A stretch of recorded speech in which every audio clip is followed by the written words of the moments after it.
DoorDash, Instacart, Grubhub, and maybe even UberEats, depending on how things go tonight. I'm so excited to be with you. Hi, everybody. My name is Craig. Welcome to A Side of Hustle. The goal of this channel is to move 10,000 people from stupidly broken to fully free in soul, heart, mind, strength, and wallet. This particular broadcast is brought to you by you guys. Yes, through my channel subscribers and specifically channel members. If you want to become a channel member, you can join down below. We'd love to have you. Want to rebuild our membership base, and the more members we have, the more live streams we are going to be able to do as we continue to work to grow this channel, help as many people as possible with all of their side hustles, whether it be food delivery, grocery delivery, eBay, Amazon, YouTube, or anything else in between that we can help you make money. We just gassed up the car. It is just after 5:30. I've already had a good day, so I actually have a pretty low goal for tonight. We're just looking for another 50 bucks or so. Would get us to about $200 on the day, which is my goal for every day with food and gig delivery. So we're going to see what sort of things we can find while we are out here today. And so anyway, we're going to just go see what we can find. Hopefully we can just find one or two big DoorDash large catering orders. That would be ideal. And just knock everything out. I have done one actual true catering order on DoorDash earlier today. I delivered 120 boxed meals from Wawa to a hotel. So we did that. And yeah, so otherwise now it's just wait and see what sort of supper orders might be out here. We are platinum on DoorDash with a, at last check, 7% acceptance rate. And we're going to be also talking here tonight about the good and the bad of every one of these gig delivery apps that I use. I'm just going to give you kind of my overview in case you're like trying to figure out which ones work, which ones don't work. There are plenty of good and bad things about each one, and some of this, of course, is market dependent. I can't really tell you what's going on in your market, so it's going to come from a biased viewpoint of what I like about things in my market in general, but hopefully it'll at least help you if you're trying to make some decisions. I'm sure as people pop in and out throughout the night too, they're going to leave extra comments, so you can do that even if you're watching on replay. Again, make sure you hit that like, hit that subscribe, hit that channel member button, and but anyway, you can just put down whatever you think are the pros and the cons of each of the delivery apps. We're trying to come from a realistic perspective. In other words, we're not going to kind of sugarcoat everything and say, oh yeah, these apps are amazing and awesome and they'll solve all your problems and bring world peace. At the same time, we're not here to just trash every single one of them either, because there are thousands, tens of thousands of people making money on these apps every single day. Some of those people are very happy with what they are getting out of them. Others are not as much, but we're here to help you maximize all of that. So we're just out here hunting for a large catering order, and let's see what we can find here on DoorDash. So we'll start with DoorDash. Actually, I'm going to give you what I think are the best and the worst parts of DoorDash. All right, and some of these are going to apply to more than one thing, right? So some of these apps have some of the same upsides and some of the same problems, but I'm going to try to be as app specific as possible when I can. So what are the best things about DoorDash? Number one, the sheer volume of orders on DoorDash is superior to pretty much any of the other restaurant delivery apps. The total number of people, and again, everything here is market dependent. This is my perspective. When it is busy, I can get DoorDash offers sent to me every 10 seconds at the busiest points of time. I mean, it can literally be almost non-stop opportunities. And honestly, in this game where you're trying to pick the best choices, more opportunities is always better. And so DoorDash, at least in my market, consistently has the highest quantity, the highest number of orders available. And so I really like that. I like the fact that if it's a busy time, I know that I'm not going to have to sit for long till at least I get an opportunity. Whether or not it's a good opportunity, that's kind of a separate thing. And then I also like that in the slower times that you're more likely, at least in my market, to see a DoorDash offer come up than just about anything else. So we haven't found a good one yet, but we've already turned down, 4 DoorDash offers just on this live stream. We're going to go hang out by Turco Taco tonight, trying some different things out here. We're not going to hang out anywhere for long. Jaeger, how's it going? Wow, they're already putting you to work tonight, Jaeger. So that would be one thing that I would say, is that the sheer number of orders. Other things that are positive about DoorDash, I believe that probably this kind of goes hand in hand, but of the restaurant delivery apps, DoorDash is the one that I would most likely trust to actually be able to make the most money in a single day. I value my DoorDash account as the highest account of the restaurant delivery apps. So I value my DoorDash account more than UberEats and far more than Grubhub. And honestly, it's far more than UberEats at this point in time. So if you told me I could only pick one of the restaurant delivery apps right now, I would pick DoorDash over it.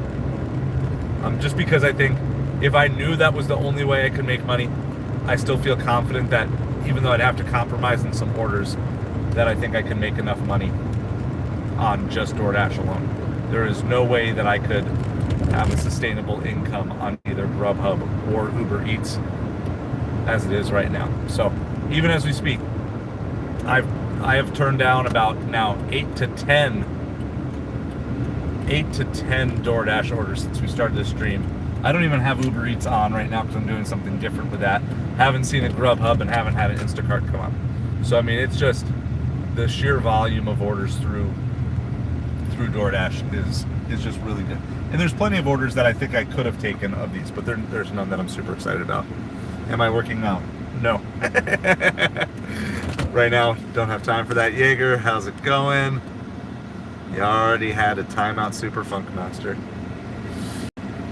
It's getting closer. We're going to pass on this still. 18 for 9, but it is a double. And it's not a good drop-off. So, you're looking for good dollars per mile, but you also have to consider the final drop-off destination. A lot of people, all they think about is just the dollars per mile up front. Yeah, and again, more orders. I'd always rather have more orders than less. I'm going to give one other pro on DoorDash that is kind of unique to my experience in just a few markets. I am under the new system where you can be platinum without having a high acceptance rate, which is kind of how it used to be. So basically, you can cherry pick all you want. Now, I still think there are opportunities to take some orders that are not your ideal orders, but I can just show you guys here really quick. Platinum status, and then if you scroll down, I am doing the bare minimum for platinum status. You have to have 75 points for the overall Dasher rating. That comes with a 7% acceptance rate. So perfect completion rate, perfect on-time rate, perfect customer rating. And so I get to be Platinum Dasher. Now I have to remain perfect under this new system, but under the new system, which we're in the test phase, or the trial phase, or whatever, we've been in for 6 months.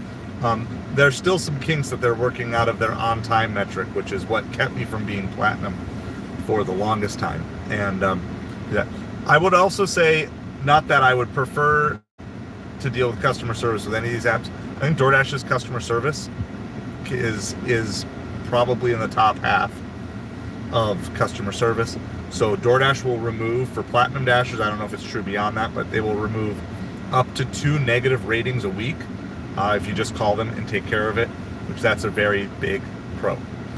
And again, if they continue to move away from this acceptance rating based metric as being the only way to get the top rewards, that is something that unfortunately Uber Eats totally messed up their app with, and I'm gonna have a lot to say about that.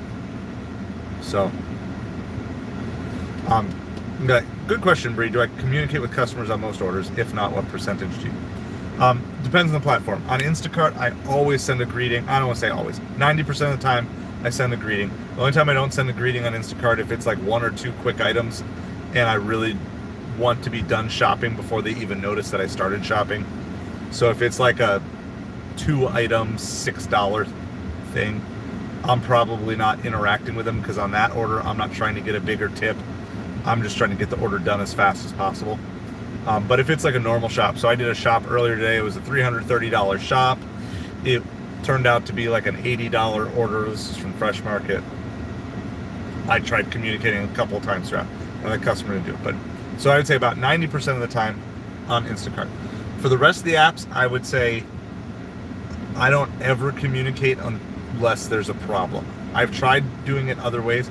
I don't think it will always hurt you, but I also really didn't see any anecdotal evidence that it truly helped by reaching out. But if there's a delay in the order, that's always a good time. In fact, a lot of my increased tips have just come from taking a bad opportunity and making the best out of it by over communicating, or in the very least, at least communicating with the customer about what's going on, why their order is delayed.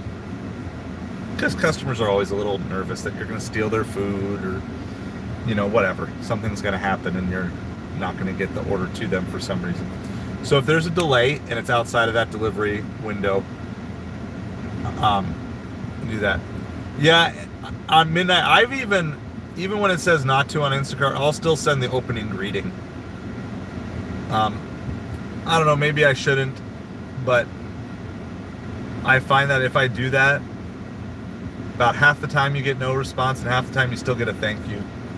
I think most people don't even know where that setting is. I don't know where that setting is on Instacart, and I'm an Instacart customer. I don't even know how to turn on or off the setting of like don't communicate with me or do communicate with me. Right. So I just sent it. So yes, and by the way, good evening to you as well, midnight. So that's what I would say about that. We're not going to sit anywhere for long. I'm so done with sitting and waiting, and that goes, we'll do like a conspiracy theory thing someday too, where I think, I can't prove it, but I do think these apps reward physical movement. I know all the gurus tell you not to be driving around because it's wasting gas. I think that's true for Instacart, but for DoorDash and UberEats, they always seem to work better when you're moving. So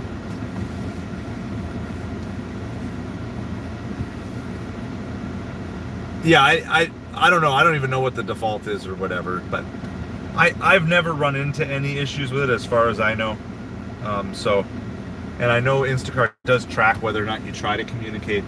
So I used to not, and then I started doing it, and I stopped, and I do it again. I could probably be convinced one way or the other.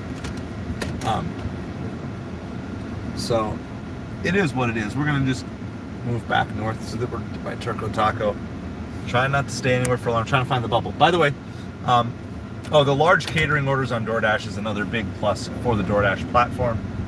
I've gotten like one on UberEats, and up until recently I delivered about the equal amount. I've gotten well over 100 large catering orders on DoorDash. Also, there is no tip baiting on DoorDash. At least I've never been tip baited on DoorDash, so I don't think that's possible.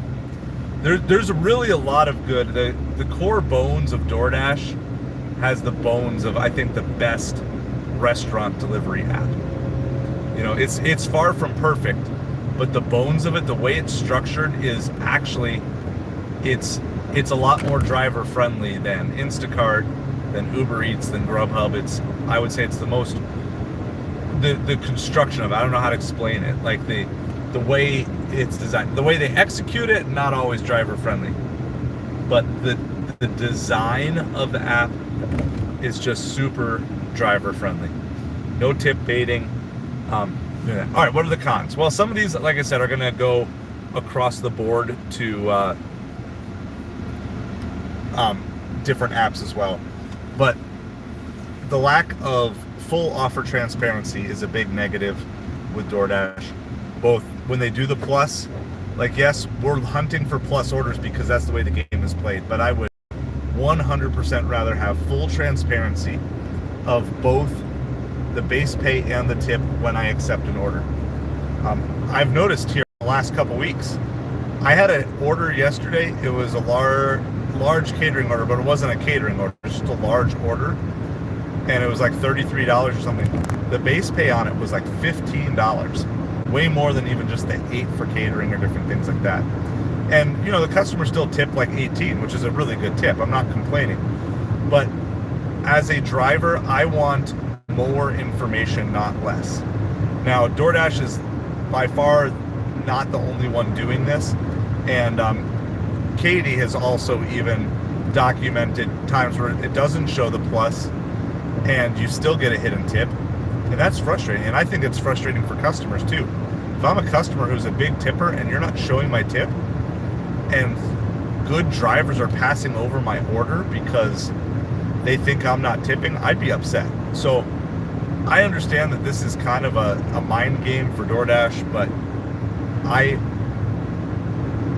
think just in general, this whole idea of not having full pay disclosure, I have no way of knowing. It just doesn't feel right. It doesn't feel like it should be legal. Maybe it's legal, but it doesn't feel like it should be legal.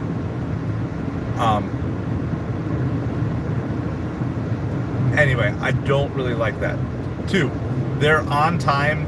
This whole pioneering this idea of being on time and having on-time metrics that are tied to the restaurant is the most ludicrous thing, and I have told them that multiple times.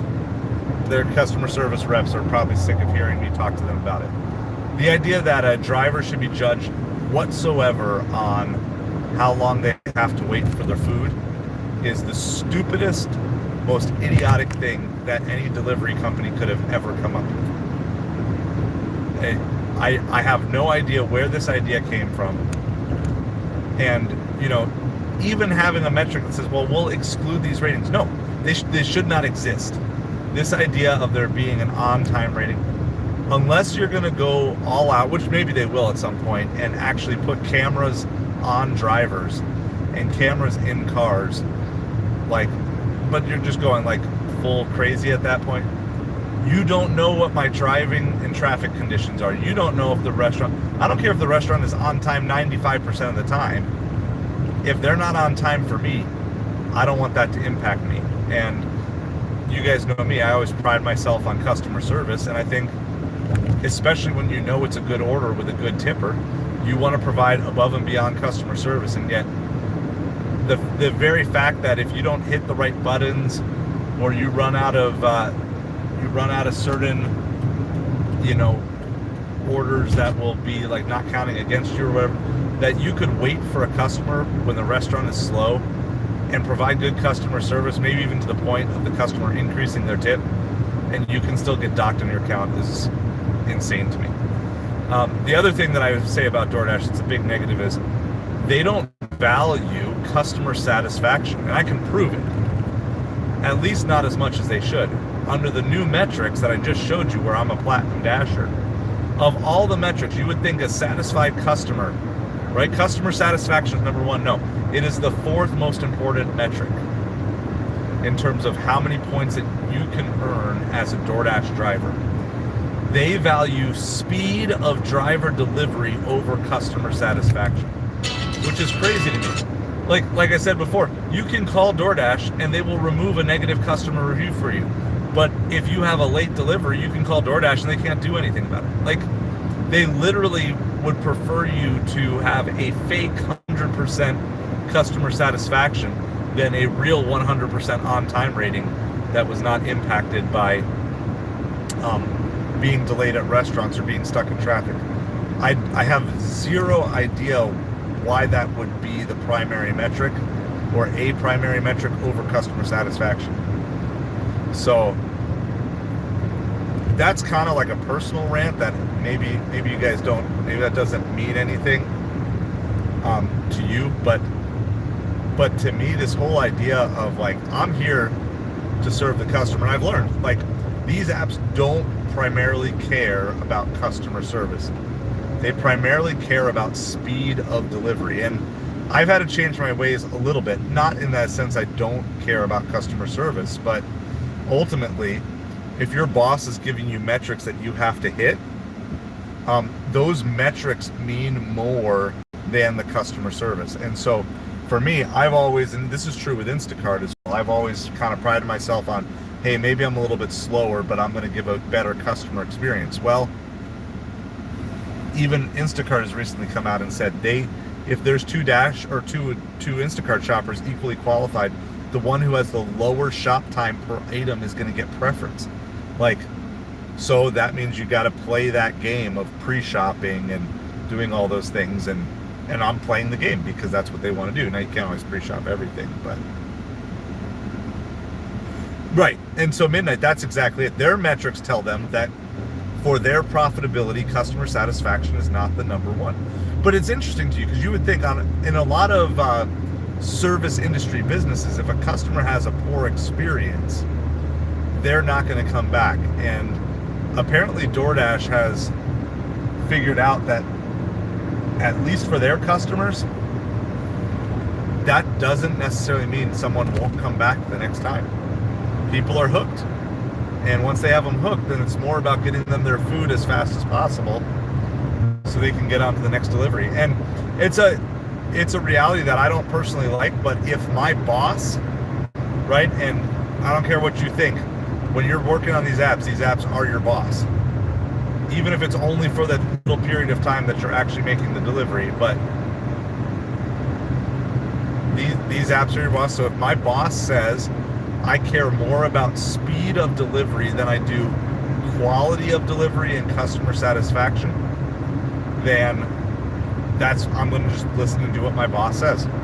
Another negative about DoorDash, and again, this is more of a pet peeve in my mind versus a drastic thing, but this whole idea of verifying contents in the bag is a completely stupid step. I mean, pretty much every restaurant I pick up and deliver from seals the bag. So it's just extra buttons I have to push to pick up an order. I don't understand why you would even have any time to go back and open up a bag, verify everything's in there.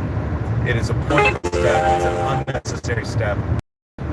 And honestly, for the drivers that are doing it, you really don't want them to. You really don't want drivers looking into a bag and trying to find out if everything's in there. Now, if you want to put a little note on that says, hey, make sure that this is included, don't forget the drink and drop off, like, yeah, those are helpful things. But to simply say, have you verified all the contents of the bag? So I always mark bag as sealed. I know some people actually, because most of the time the bag is sealed anyway, but I know people who actually bring some form of sticker or tape with them to seal bags just so they can always say the bag is sealed, even if they get an unsealed bag from a restaurant. But I mean, every fast food place seals their bags. And 90% plus of all the fast casual restaurants, high-end restaurants, seal their bag. And even of the ones that don't, just because the bag's not sealed doesn't mean like you can just peek in the top and see. You still would have to literally dig through all the food. So this whole idea of verified bag contents, not a fan of that. So they should be sealed, right? And that's why I don't understand, like, why, if you're that worried, just have the restaurant sign off that everything's in the bag. That's what like Deliver That did. I don't know if they still do because I haven't had to Deliver That in forever. But Deliver That had you collect the signature of the restaurant saying that they included everything that they know of and that it was picked up. It's like, okay. But none of these things are my problem. And I think that gets to my biggest pet peeve. And it's with all these, but I think I feel it more on DoorDash than anywhere else. That DoorDash just defaults. Now, I've seen a few things that are changing that maybe there's some hope, but in general, it just feels like DoorDash defaults to blaming the driver when something goes wrong. You know, and I'm not going to say I've never been at fault. I've certainly made mistakes in delivering. You deliver enough orders over the years, you're going to make mistakes. You're going to drop things, spill things. But I can tell you, for the number of times that I maybe took a dirty double stack that I shouldn't have, it's a bare handful. And I don't even do that anymore because of the new DoorDash metrics. It's a bare handful of orders compared to the amount of times that I've waited 10, 15, 20, 30 minutes for an order for a restaurant that's not doing their part. And I find it insulting as a driver. And like I said, I've seen a few things that maybe this is changing, but I find it insulting as a driver that DoorDash would blame me for a restaurant being late and hurting my metrics. Silent Boy, how's it going? You're in Naples, KQ. Awesome. Well, so am I. Are you out tonight? I just parked at the Crust Pizza. It's really slow so far tonight, for me at least. Yeah. So I know some people carry staplers, some people carry stickers. But I mean, there's so few bags, KQ, so few bags that are not sealed down here. I mean, it's maybe one a day. You don't work Tuesdays, that's probably a good decision. You're smarter than me, KQ. Well, maybe I have seen you out there. Have you seen me out there? I'm a little hard to miss with a beard, but if not, come up and introduce yourself sometime. For sure. You're not missing much tonight, I can tell you that. It was a good day. It was a good day. I had a large catering order on DoorDash, and then I nabbed a nice Instacart today. So it was a good day. Well, enjoy your evening off, and if you catch me out there, we'll run around and run into each other sometime. So that's my take on DoorDash. Now I have seen some things. I mentioned this. Let me see if I can pull up the screenshot. Make sure I had the numbers actually right. So this was last night. Actually, I did have the numbers off a little bit, but I got a $35 large catering order last night. This is from one of our downtown restaurants. And look at that base pay from DoorDash. $18 base pay. Like this was like a lot, but it wasn't an official catering order.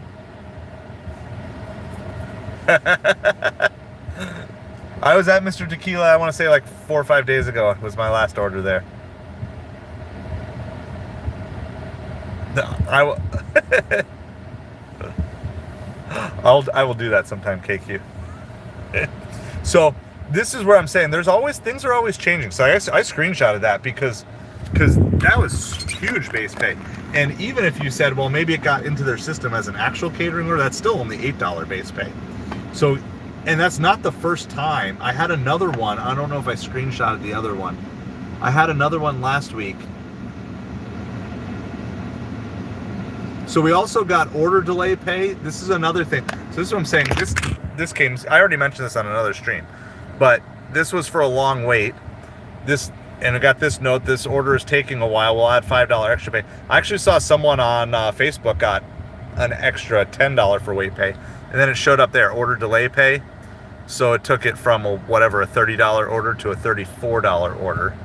So there are a few things that I've been seeing that are like very interesting. I want to see if I can find. Yeah, but it wasn't an Easy Cater order, Lisa. It's not just Easy Cater. Other people are reporting it on, like someone got it on a Wendy's. Someone got like an extra $5 for waiting at Wendy's. So I think DoorDash is just starting to accept it. Now today, I had an Easy Cater order through DoorDash and I had to wait 15 minutes for it and I didn't get any extra pay. So it's all constantly changing all the time. You know, so they did not mark that order late midnight. My one today that I waited like 15 minutes on, no wait pay, and it was exempt. I got it as an exempt, so it wasn't late, but it was still kind of late. You know. Let's see if I can find the other one here.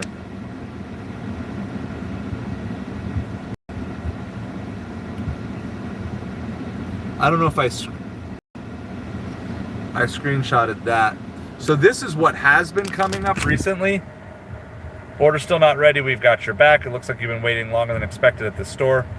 We'll exclude your late pickup from this order's on-time rating to account for your long wait time. So I saw that, but now I didn't get that again today. So yeah, bonus for wait pay, and we're gonna still smack you down.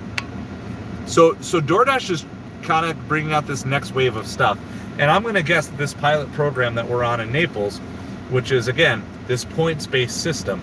So I'm platinum with a 7% acceptance rate. What? I'll show it again for everybody who's 6% now. All right.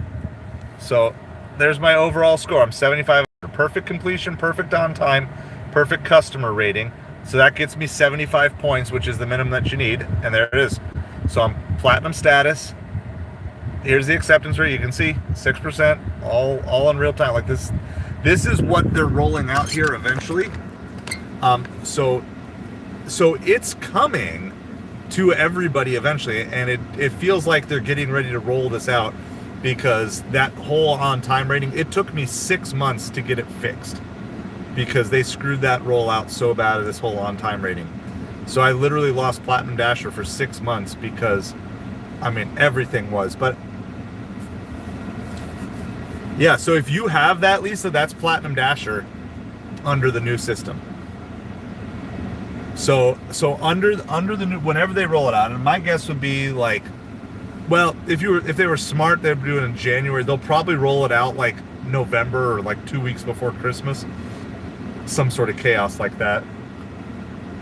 And it's really gonna, I mean, it's definitely revived cherry picking and large catering orders. So, and I can tell you, because I've been back at it for about a month now.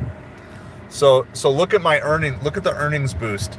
So guess when I got platinum, right? Guess when I got platinum back based on this. Are you under the point system, Lisa? It just means you're in a test pilot market, because there's only like 3 or 4 test pilot markets for it. So so that you can tell exactly when I got Platinum Dasher back. So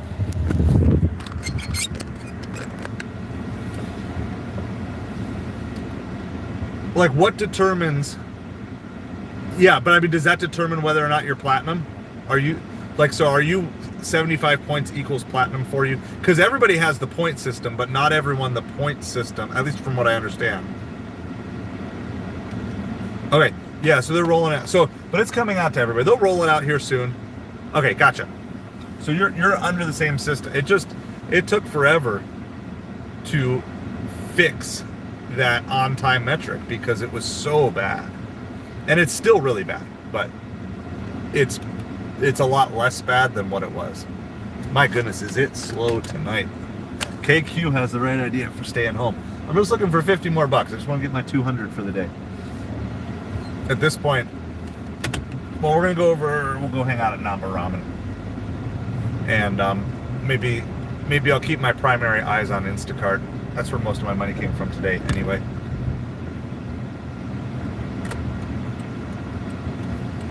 So, all right. Well, let's talk about Instacart then. I'm going to give you my personal pros and cons of Instacart. What I like the most about it and least about it. So one, this isn't really platform specific to Instacart, but I really like that I'm genuinely helping people on Instacart. That's my biggest pro. My favorite part of Instacart is shopping for these old ladies and actually helping people. And even for the rich people, like, you're genuinely, of all the apps that make the most sense to use if you're trying to save time, Instacart is by far the biggest time saver.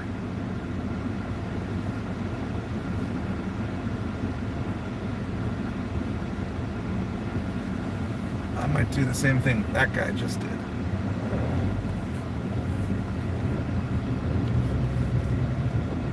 A guy just like sitting at the intersection, not moving anywhere. So I like the fact that with Instacart, I'm genuinely helping people. I also like with Instacart that they are modernizing the game.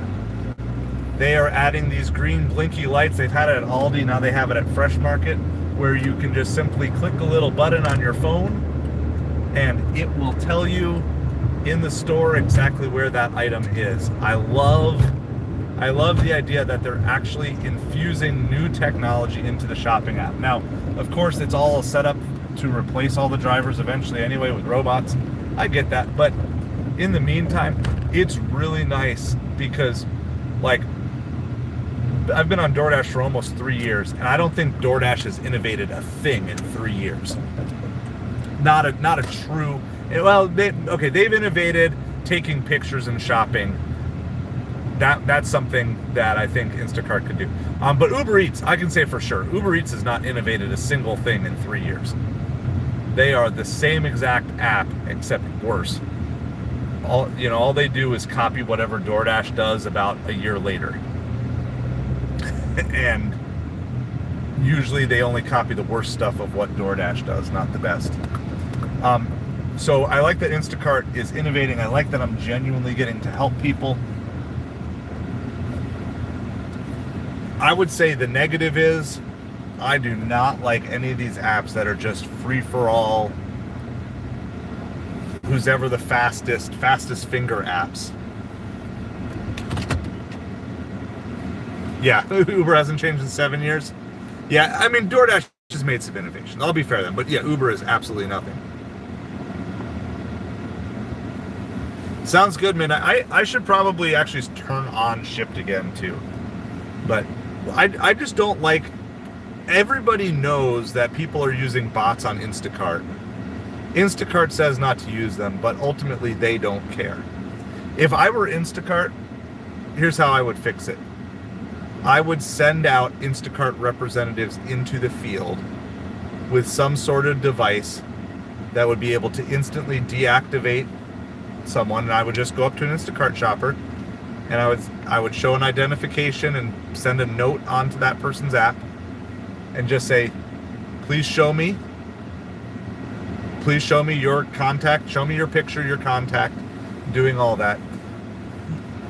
Obviously, there still could be bots that could be written otherwise, but if you instead sent offers to individual people on Instacart, it would fix a lot of the bot issues with Instacart. It's not going to fix everything ever, and I understand that and I realize that. That's one thing. The second thing is the bubbles on Instacart are entirely too small. You have to be within, like, I don't even know, a quarter of a mile might be generous to even be in the first range of the bubble. They want you sitting in the parking lots of the stores. And Backgamer, how's it going? That's a nice run, Midnight. That's a nice run, $50 on 2 orders. They want you to be sitting in the parking lot in the stores. They don't want you to sit in the stores, they tell you that. But they want you sitting in the parking lot of the store. And I just don't think, one, I think you'd be better off. I think drivers are willing to drive a little bit. We're all used to driving a little bit. I think you could run your bubble about 2 miles, where everyone within 2 miles is in our bubble. Yeah, it's pointless. I mean, Midnight, it's so frustrating. And I mean, I was amazed that, because I was not on, I didn't have Instacart on the front of my app when it came up today with a 75, and I thought for sure it came up as a 75. It turned into an 80 by the time it was all said and done. I thought for sure it was going to be gone, but thankfully I was probably the only person sitting there. But there's no reason that I should have to sit in like such a narrow zone just to be able to hopefully see. And they don't even always have everything right. So here's, I'm going to show you a crazy thing right now. I am sitting in the Publix parking lot right now, but they don't have Publix in the correct location. They have the Publix Liquors that you see here. Publix Liquors is in the correct location. This Publix, there is no Publix across the street over there. So they have such a narrow bubble, and they don't even have their stores in the right place. So I'm technically, even though I'm sitting in the Publix parking lot, I'm still not in the Publix bubble. I'm in the Publix Liquors bubble, but I'm not in the Publix bubble. By the way, I have a short on this. It's like one of my most popular shorts. You can hit this little button right up here that looks like a storefront, and it show, if you're on this mode, it'll show you stores likely to get an order, but if you go on this mode, it will show you which stores you're in the bubble of. Super cool little trick on Instacart. And so, but here's the crazy part. So even other drivers sitting in this Publix parking lot thinking that they're waiting for a Publix order, you actually have to sit in a different parking lot across the road to be in the zone for the Publix. That's not even where the Publix actually is. And Instacart could fix all this. That bubble is so small. Like, DoorDash is sending large catering orders now. We were thinking 3 miles. I've had 2 in the last 2 days that were like 4.5 miles. Their bubble is about 5 miles for a large catering order. Why shouldn't or couldn't that bubble be significantly bigger for Instacart?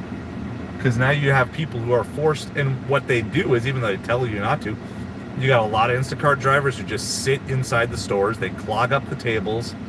If Instacart enforced even 10% of its policies, they could wipe so many drivers completely off their app. But they don't care. And I think that's the part that really stinks, is like, they don't care, so why should I care? But at the same time, doesn't mean no one ever gets kicked off for using a bot, doesn't mean no one gets kicked off for like sitting in the store waiting for orders. But that's literally what they've designed the app to do. They've designed the app to be beaten by bots and for people to be in the store. One other thing that I feel Instacart could do a much better job with is sending orders while you're on the way to deliver an order, right? So we've all had this with DoorDash or UberEats, where you're like almost delivering an order, you just delivered an order, and they send you an offer like almost right away.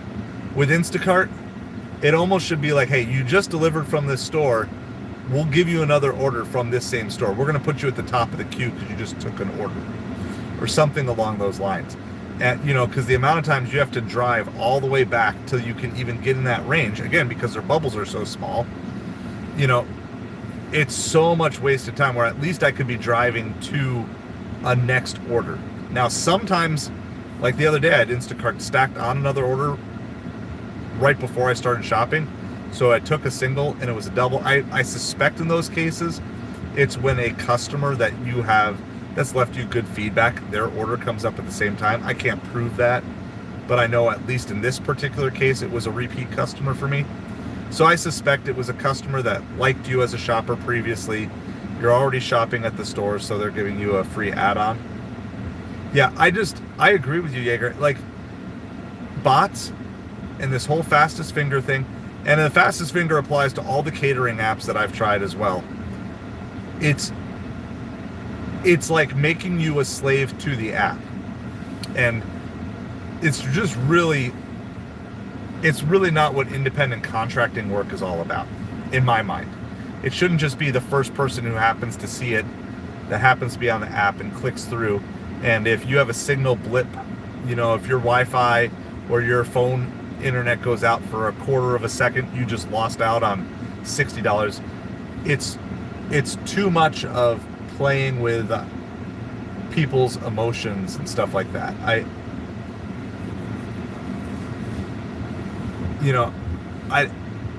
I don't understand why they haven't done something to take better care of it. And Midnight didn't like my idea, but I'm half serious when I say I don't mind if you make me take a picture when I accept the offer, halfway through the shop, and when I drop off the offer, to make sure that I'm the one doing it at all 3 steps of the way. Yes, and I agree, Midnight. That's one thing I like about Shipt. Shipt also allows customers to favorite you and for you to know that you've been favorited by a customer, which I wish more apps would do that. Shipt is also, they're better about allowing you to build your own stacks. I mean, there's so many times I'll see 2 lousy orders on Instacart that are both about like $8 a piece, and I probably wouldn't want to do one of them, but I would do both for 16, just so I don't have to do the double trip. So there's that. I also feel like Instacart customer service is completely worthless. They're among the worst of all the customer service experiences I've had. About the only thing they're good at is if a store is closed, they process that really well. But they will push you to deliver things that are like, oh, the customer changed the address, it's 40 miles away. Well, would you still be willing to do that? No, I would not. Oh, and I'm going to give you, this is my one other big pet peeve about Instacart, because this just happened to me, so this is fresh on the fire. I was about halfway done shopping for a customer, and the customer canceled the order, and all I got was like $4 base pay.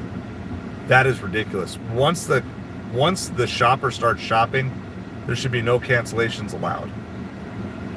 Now, I mean, like, that's just because you're now talking not only like I accepted it, I headed to the store, but I've actually spent my time shopping. Like, no, that's up. It's over at that point. If you want to refuse the delivery, refuse the delivery.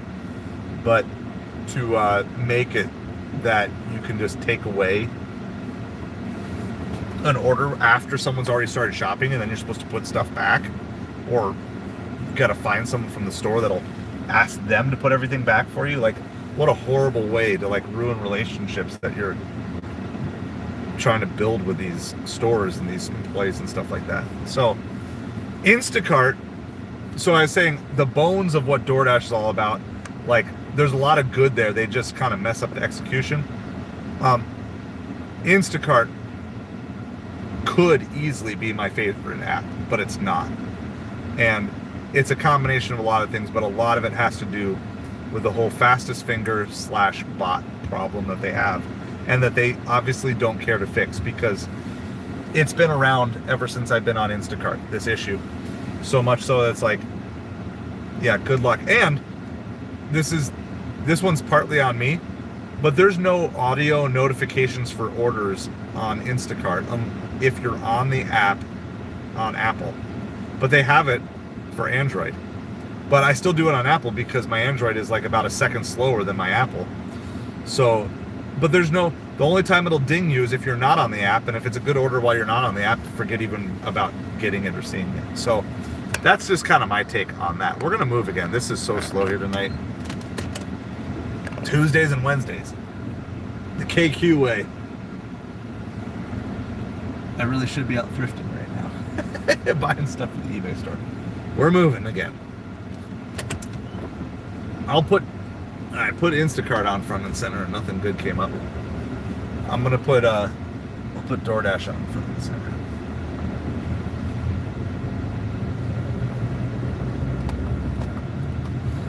Maybe DoorDash just wants attention. All right, Uber Eats. Oh my goodness. What is the good about Uber Eats? I don't know. Okay, here's the one good. Unlike DoorDash, you don't have to, at least as of present, in my market, be at a particular level to turn on Uber Eats at any time that you want. You can turn on Uber Eats anytime you want, and it's good to go, and there's a good chance you're going to see orders. Uber Eats has all of the negatives of DoorDash plus more. Their new program that they rolled out is the worst of the worst. Uber Eats went from being the one app that I would just recommend. If you're a beginner, just start on Uber Eats. They always seem to be a little more grace-filled. You know, it's really hard to get yourself kicked off of Uber Eats, in my opinion. It's just hard to do that.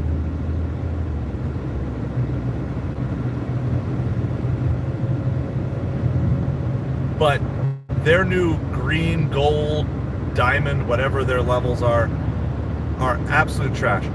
The percentage of trash orders on Uber Eats is by far the worst on any app. I would say the average offer that I see on Uber Eats right now is underwater. The average offer.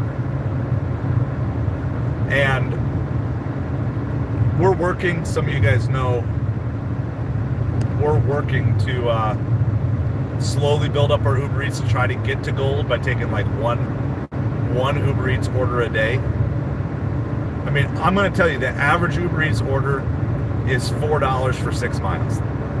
Like, I feel like if I turn on Uber Eats and I see an order that's more than $1 per mile, that's an anomaly. And that's not just with this new program. That's always how it was. The only thing that made Uber Eats worthwhile doing was there were some great orders, and you could just decline as much as you wanted till you got to the great orders. And now with this new program, where it's 30% acceptance rate to even get to the first tier, and the second tier is 50% acceptance rate. If I had a 50% acceptance rate on Uber, I don't know if I could make $10 an hour. I don't know if I could do it. I used to love just running Uber. I would just run it nonstop. The amount of times it would tell me like, hey, you're almost out of hours, you only have 3 hours left, you know, different things like that. Uber Eats went from being the best app for beginners to probably the worst, most trash food delivery app out there with this newest update.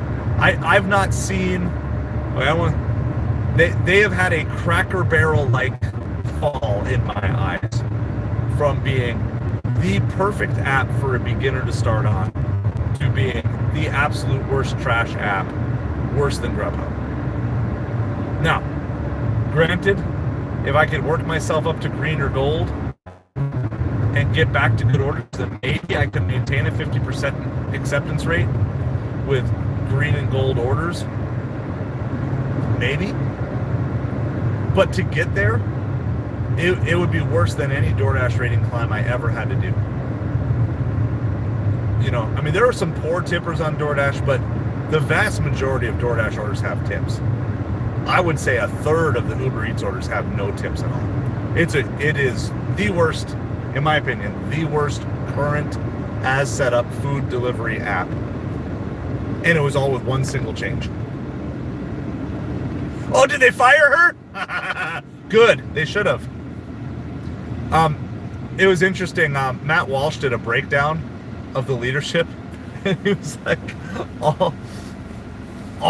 it was just amazing, like how many people were like recently hired and different things.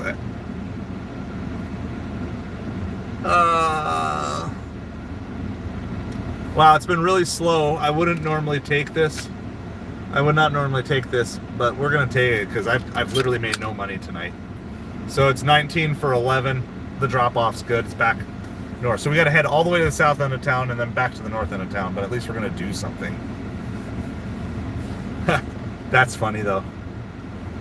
No, I mean, literally, if you look back at my old videos, I will always talk like positive about Uber Eats because acceptance rate didn't matter. That was the one thing that they had that nothing else had, and they took the one good thing about the app, which was acceptance rate. Well, two things.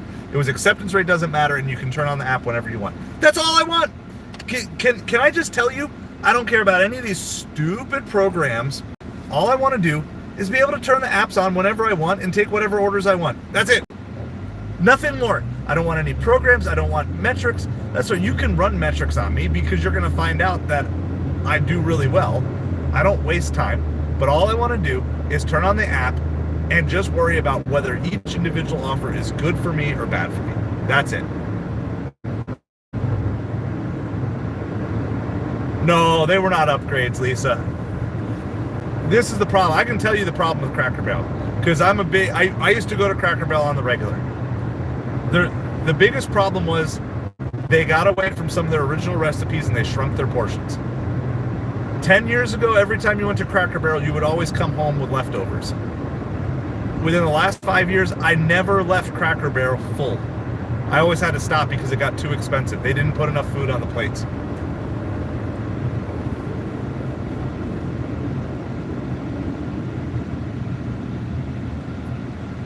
So that to me is the biggest thing about Cracker Barrel. This is how they should have modified the logo too.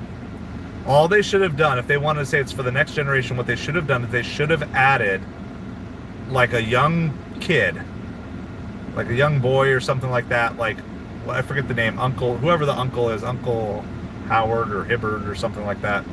They should have added a little kid in like with rolled up pants and a fishing gear and a straw hat on to the logo to signify that, hey, we're for the next generation as well. Oh, okay, I don't know. We'll see. We'll see if she'll get fired or not. They did a little backtracking, but no, the whole charm of it was like walking into an antique shop, and it was like a time warp. You know, it was like, this is like what walking into an old candy shop used to be like and everything. So if they change, they're dead to me. I don't care.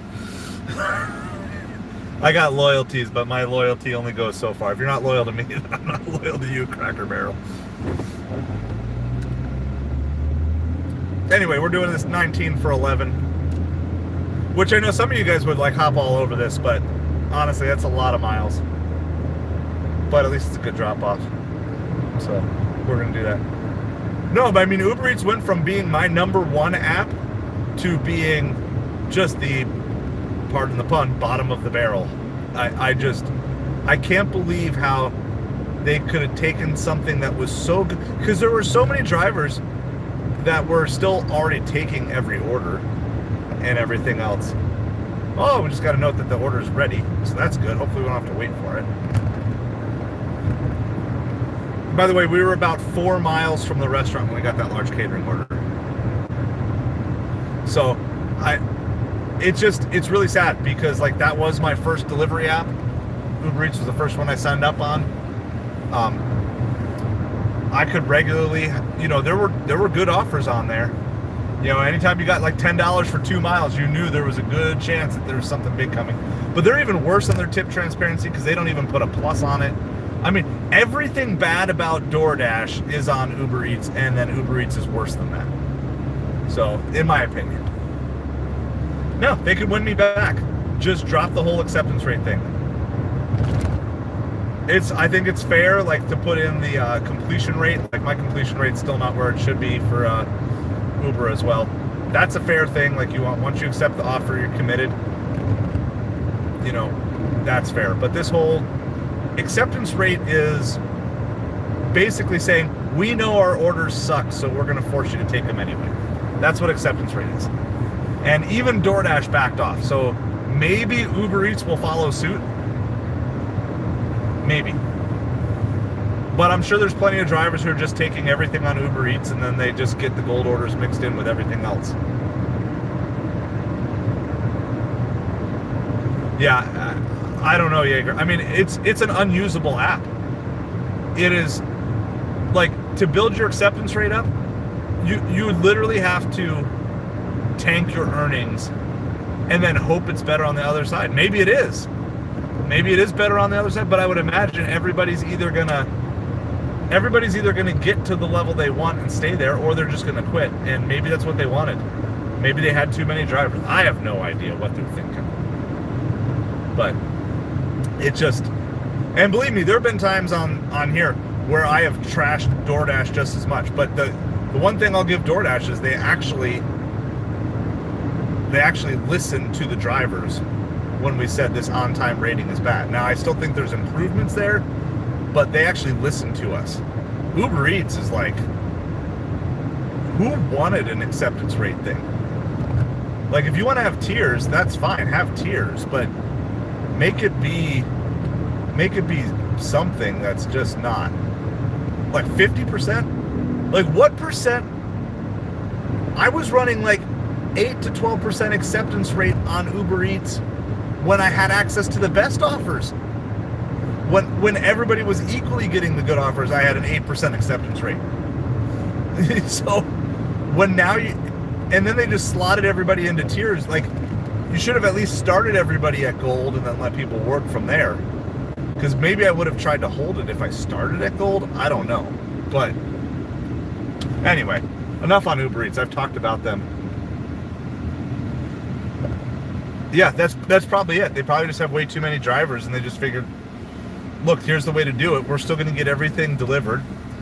We're going to have one subset of full-time drivers, and everybody else will take everything else. Just nothing. I mean, I've had a couple of decent Uber Eats orders in the last couple of weeks, but that's only when I'm running it nonstop.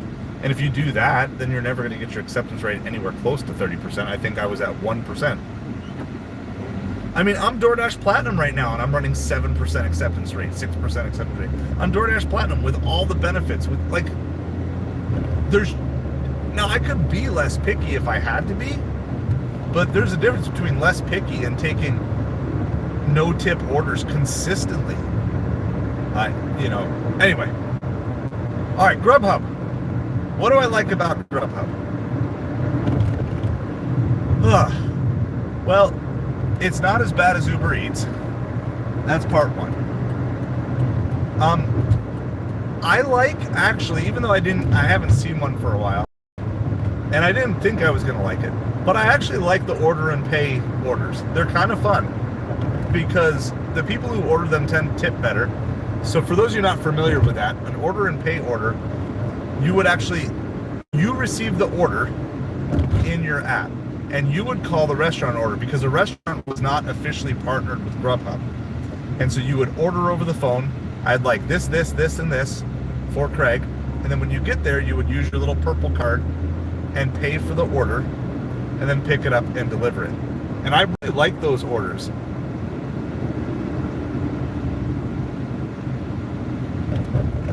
Gotcha. So it's just new to Uber Eats driver. It's just, I have to imagine though, the average tip for an Uber driver is so much better than the average tip for an Uber Eats delivery.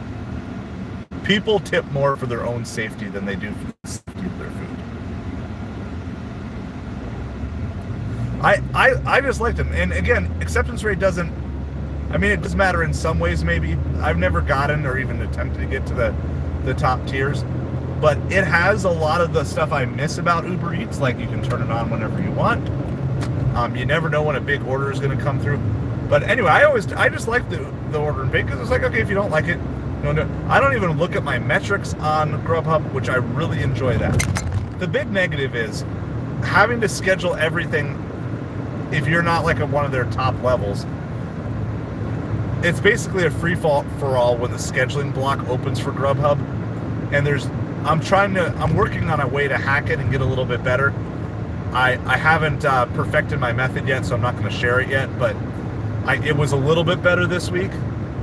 But this whole idea of trying to get the preferred blocks, now you can go on, but if you're in a block, you do get better orders, and I can say that personally with a lot of confidence. I've seen a lot of better orders the times I'm delivering with a block versus when I just turn the app on.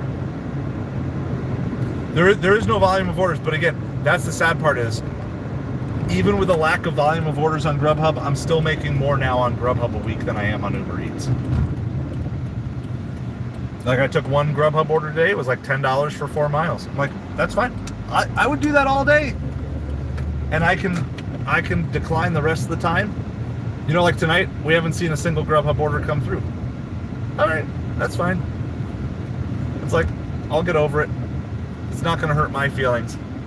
So yeah, it definitely lacks the volume of orders, and I do think that there would be some sort of system where it would be really nice to be in one of their programs. Oh man, there's no parking over here tonight. I'm gonna have to parallel park. Oh man, this is scary. Good thing I got it. I got a small car. This is a restaurant that I rarely pick up from. Once or twice. It's like a local brewery type of place or something. Doing that parallel parking without those fancy back cameras there. Yeah, I mean, well, it's part of it is this Uber strategy that I'm trying to do here of just slowly, like only turning on Uber Eats if I'm willing to take a crap order. But yeah, so I'm working on a way to hack the schedule, Jaeger. I'm getting a little bit better, but the problem is I can only try it out once a week on Saturdays. So I'm learning to do that. All right, they said this order is ready, so hopefully it's actually ready. I've already gotten a message from the customer. Please confirm you're picking up in Naples. Yeah? Yes, just arrived at Naples pickup. All right, I'll be right back with you guys quickly, hopefully.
Oh man, someone's already waiting for my spot.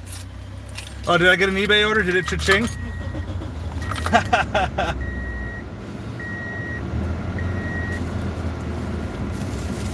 We're always doing work here. I have had 2 orders this afternoon already, so. Alright, everything was ready. Except I didn't have my bag ready. Alright. Let's get this set up here real quick. Customer sent me a message like, please confirm you're at the right location.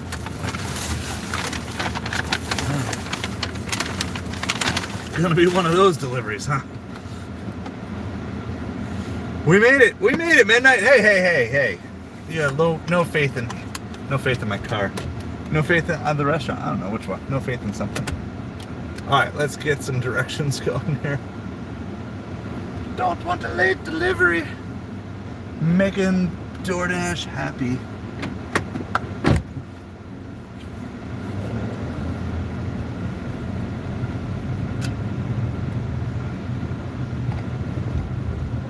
It is like hopping over here though. All right, so we've got that. Okay, so okay, Grubhub.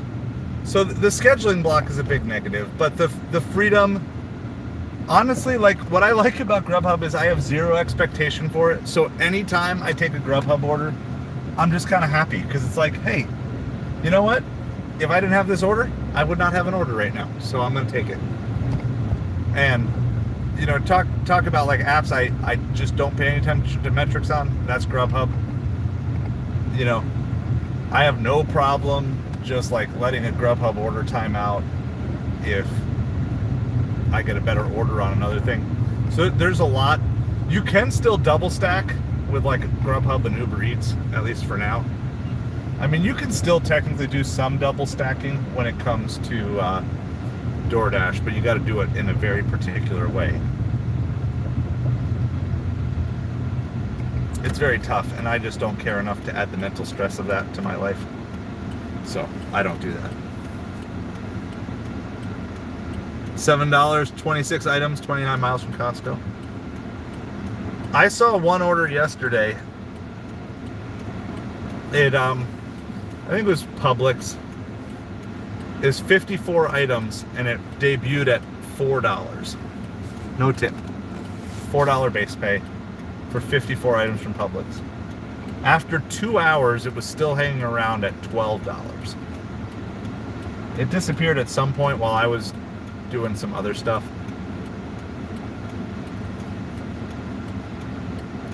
My theory on all that is Instacart should just charge the customer if they have to raise their base pay. So you can offer no tip, that's fine. But if we offer essentially a per item and a distance base pay, and if we have to raise that, they should charge that from the customer. And that, I think, would get customers to tip more up front. Because there are people who will just not take no tip orders on pure principle, even if the numbers are good. You know, like there's people that are like, it was a $20 order for like 18 items, but there was no tip on it. They screwed me. I'm like, I don't really think that's the case. It's just they didn't want to tip, so Instacart made the pay. I think Instacart should make, if an order sits, and I think that should be true for all these apps. If an order gets passed on and you just say your order comes with the base pay needed to get it delivered. If it's not delivered and we have to raise the base pay, you can either choose to cancel your order or you're going to have to pay us to get it delivered or something like that. They'll never do that, but just my old crotchety thoughts. You may or may not be one of those people. Well, it certainly feels like across the board, it feels like people are tipping less. Well, yeah, like, so here's the thing, Rels. They didn't need to take the tips. I wasn't around when that whole thing happened. But I don't have an issue with the basic premise being, we're going to pay. So this is the thing. The same people complaining about DoorDash lowering the base pay are the same people that complained about this idea of base pay and tip not being merged together in the first place. So you can't have it both ways. I would prefer to just know every DoorDash delivery you're going to get paid $10. I don't care where that money comes from. I really don't. You know, I don't. Do you guys care? Like, because I've always posed this question. If you got $100 in base pay and no tip, would you be upset with the customer? Like, I don't think that's the issue. I don't think the issue is that customers not tipping is why people are upset.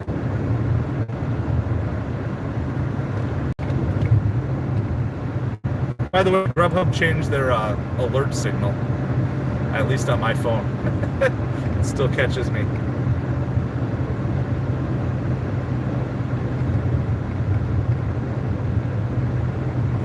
Yeah, right. So, but I mean, would there be exceptions to that midnight? Like, would you on principle still not take a $100 base pay order with no tip, just on principle? Or is there a certain point where it's like, look, I don't need you to tip because my company's taking care of me well enough? I've tried to get to the crux of the argument, and I just think for me, $100 is $100. I don't care too much where it comes from.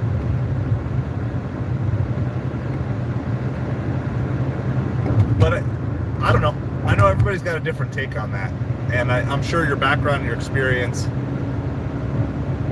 you know, is going to play a lot into how you value those things. But like I said the other day, I had that delivery, and it was like $35. I was surprised to see DoorDash did $18 in base pay, but I'm not thinking less of the customer. I'm not thinking, oh, this customer only tipped $16 instead of the $30 that I thought they tipped. I'm not upset at the customer. I'm almost like pleasantly surprised. We'll see what this DoorDash is. You know, this is 11 for 19. So if it's $2 base pay, did they really tip 17? Or do we have maybe a kind of a $9 base pay, $10 tip sort of thing? It's not going to change my opinion of this order. It's $19 for 11 miles. So what the exact breakdown is, I don't care. But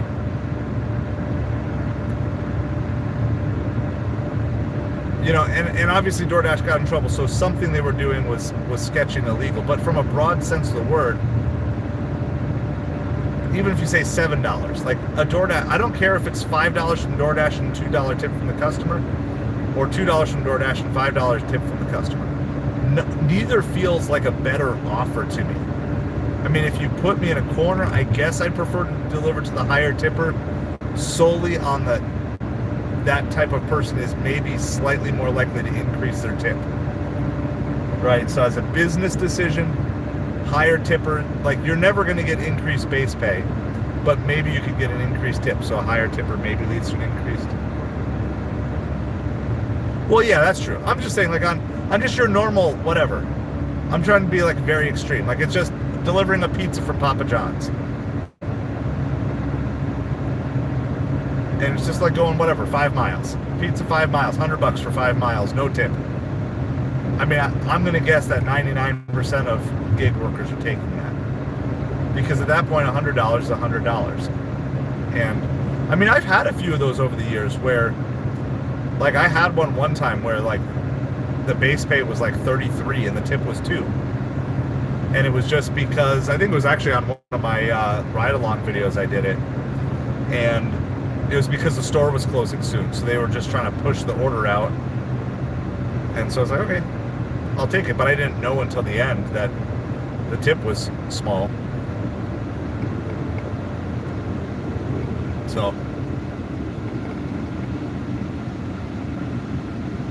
no, that's true. $100 base pay on Instacart, there is definitely a reason. The other day I saw one, they were ordering like multiple palm trees. I'm like, there's not a chance I could have fit all that into my car. I was glad I didn't have the kids with me today when I got that Wawa catering order, though. It was 120 boxes. I would say maybe like 8 by 8 by 3. It pretty much filled up the entire thing. The entire back was pretty much filled up with it. So, all right. So we talked Instacart, UberEats, DoorDash, Grubhub.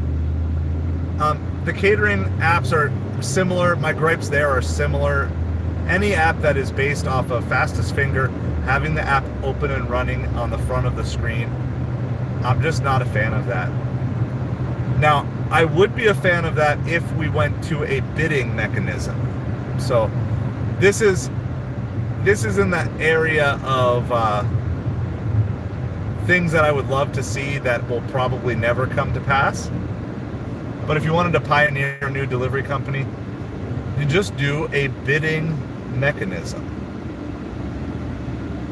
where drivers simply bid for the order and the lowest bid wins it. This is how like other types of contract work works.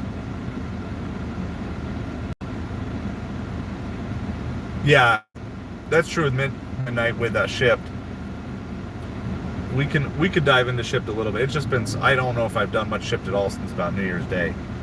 But you're convincing me maybe at least try to, maybe I'll turn it on tonight just to see. I don't even know if my Shipt card still works.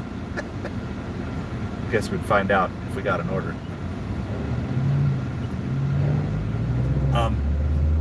But I would love to see there be a bidding mechanism. So it would simply say, I don't know, something along of, let's say we're doing a catering app because that's what we were talking about. It's a catering order. It is this much. This is the food value. This is the cost of the order. This is the distance that it's going. This is the setup that is or isn't required. This is our estimated time. Any and all drivers are welcome to bid on this order, and then your bid is contractual. Name your best price. So you still have this competition, and they offer it to say 20 drivers or whoever, however many drivers they want to offer it to. Everybody bids. Lowest bid wins it. That's your order.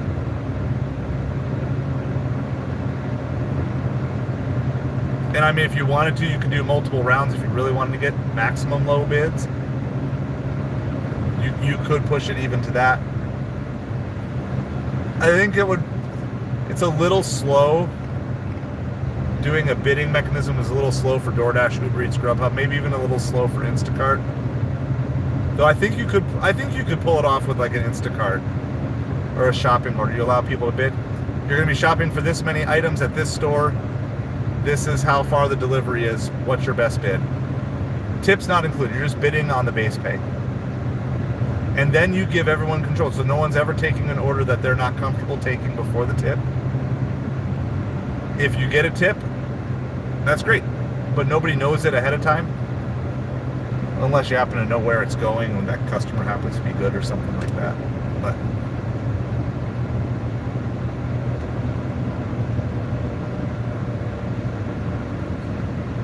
I think I have to go to this gate right here. Right, but here's the thing. If that's the case, that's the market. Like people are already doing it for pennies on the dollar midnight. So I guess my take on it is it's gonna weed out the really bad drivers who don't know how to bid. They're gonna get weeded out really fast. Because you take one or two orders that are really bad and you're toast.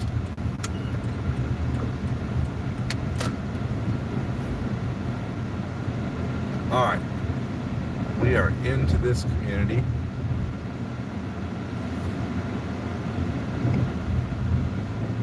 I mean, I really do think if there was a bidding process, I think, especially on the food delivery apps, you would actually get more than what you think. Because you're determining what your pay is worth. So in a slower time of day, you bid lower to stay busy. But I mean, I'm still probably never bidding below like $5, even if it's like a 1 mile McDonald's pickup, right? I'm still going to bid 5. And if someone wants to take it for 2, that's fine. But guess what? That same person was going to take it for 2 anyway. So anyway, like my take on it is I actually think I think you could get really good, because I think if you were out at like 2 o'clock in the morning, you could get some good bids for stuff. Ooh, sorry, made a wrong turn.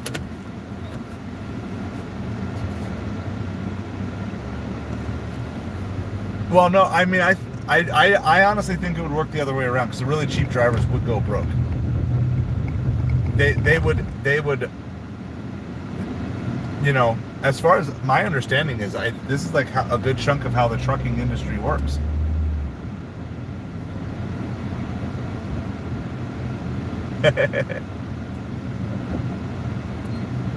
It's just my guess. I think you would win more than what you actually think you would win midnight. Just my guess. Because while they're out taking all those low orders, you're getting the good stuff. But even if not, there are still improvements. That's just my take. Maybe someday I'll create a food delivery company like that. All right, what's my number here?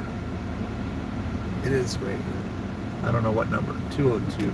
Oh, backwards. I'm like so distracted now, I guess. It's right here. All right. Let me pull over, throw the flashers on.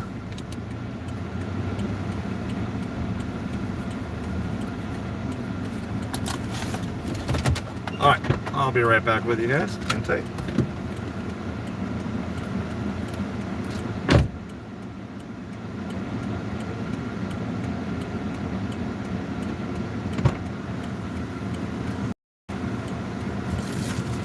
Yeah, you're welcome.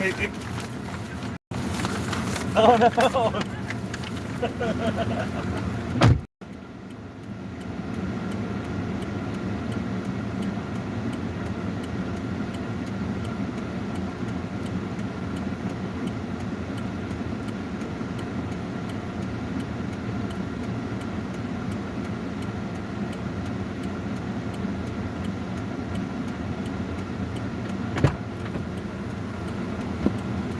All right, so we took that at 19. It actually turned out to be 20.52. I don't know if I told you guys that. I got $1 for taking a menu picture.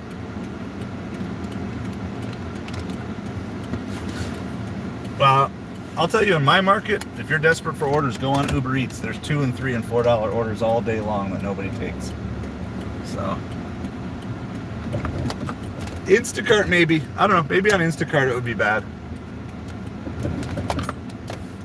I don't know.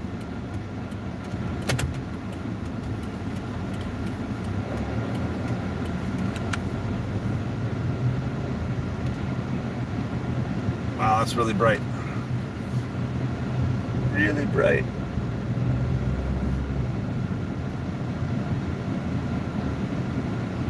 All right, 7 o'clock. So I've been having better luck here doing shorter shifts. I forget who was telling me about that. But I've been trying to do shorter shifts for DoorDash. So when I have the opportunity to, I just do like an hour at a time. And then when it ends, I immediately start up again. Let's see, where am I? I'm gonna go left. Gotta get out of this neighborhood.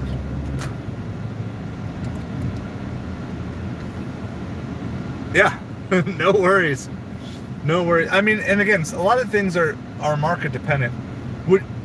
So midnight, maybe it would work if you also cap the number of drivers that were allowed to be on at a given time. $10 for 9 miles CVS. Like I could see there being an unlimited supply of drivers would obviously take the price down as low as people would be willing to go. It is sad with all of the great YouTube channels out there, and everybody's got their own flavor and stuff, but there's so much good information about what sort of orders you can take. There's just so many people who just don't care and just still take whatever they want to take.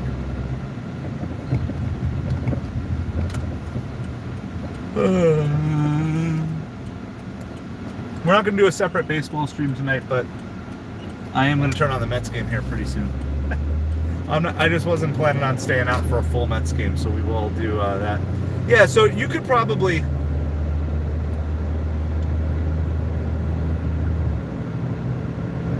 You could probably do something like, hey, we're going to have blocks of drivers, right? So here's the A block of drivers. Here's 10 drivers. And then once you get your bid, you're out until that order is completed or something. I don't know. Like I said, it's never going to happen anyway. So ultimately, I don't know why I even think about stuff like that. But anyway, all these apps that are fastest finger based are all subject to digital manipulation, and I'm just not a big fan of that. It's $9 for 12 miles on Grubhub. We talk good about you, Grubhub.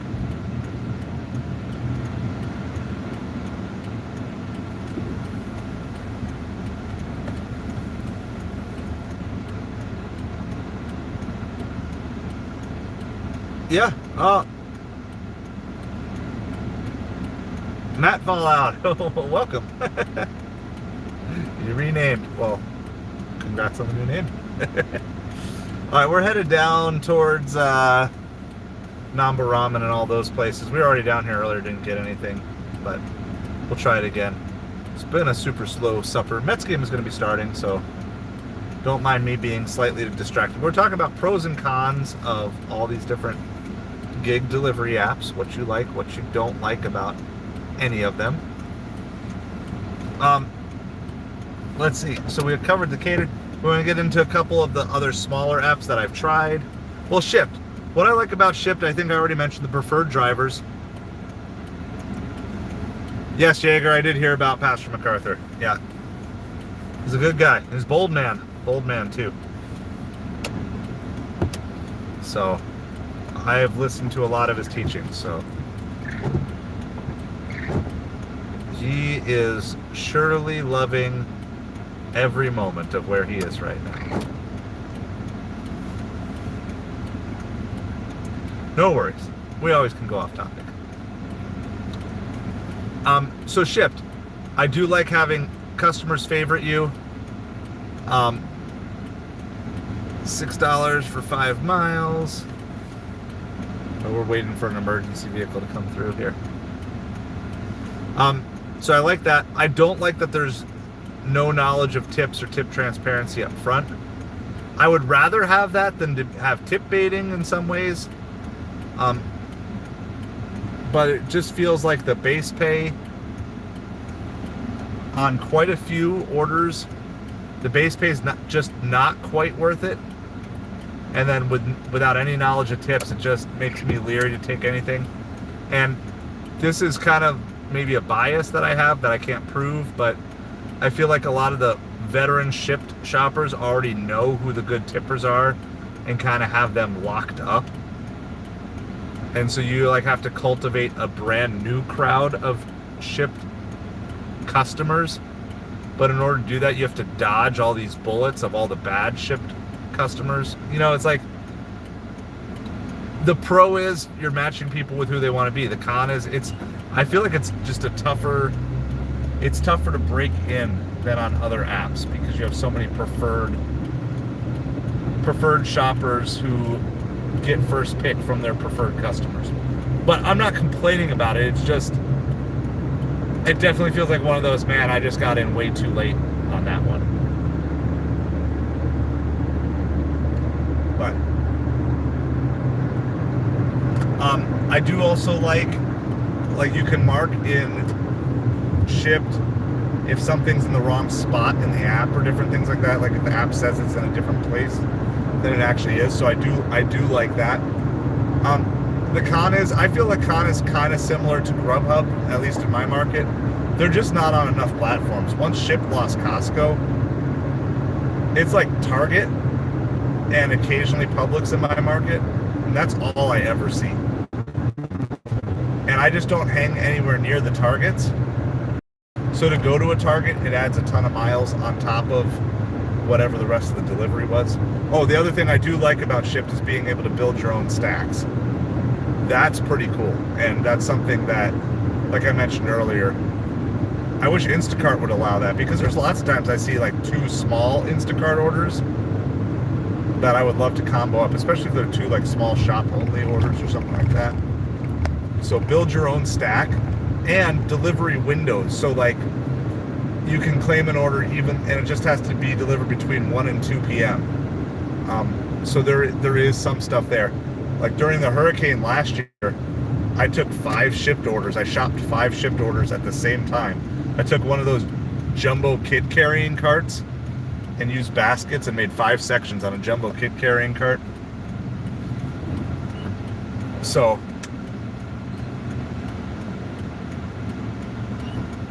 oh man, maybe I need to go back on to Shipt again so I don't lose it for inactivity as well. It was part of my $700 in one day challenge. I did do some Shipt stuff New Year's morning. So, and then around the hurricane, when the hurricane came last year, I did a ton of, because there were just so many orders, and there were just times that Shipt was working better than Instacart, and I was able to find good, I mean, I didn't do a ton, but for me, I did a ton. 13 for 9 with a bad drop off. We're going to pass on that.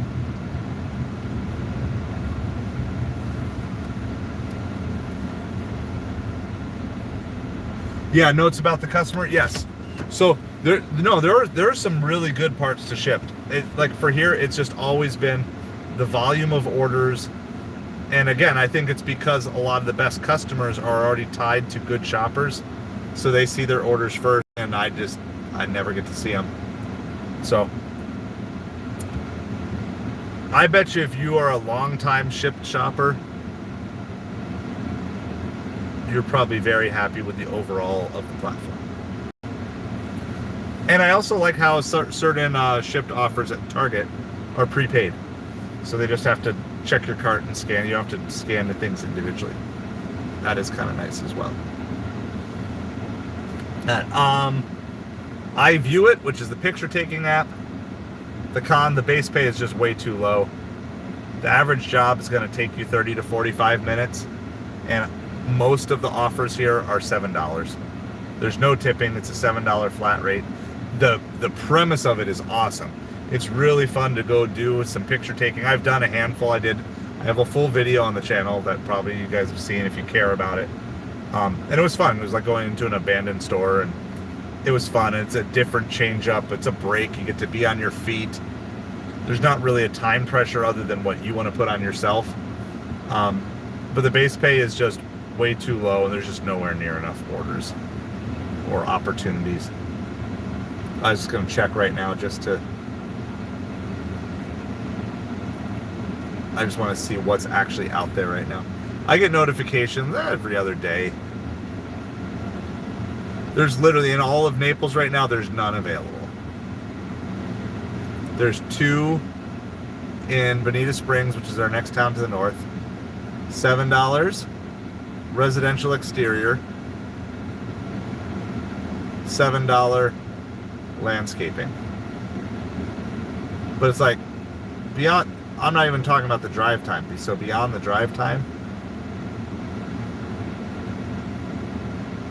it's still going to take you 20 to 30 minutes to do most of these. I don't know, maybe I could get faster. I like zoomed out every one. Hey, all right, we're going to do this.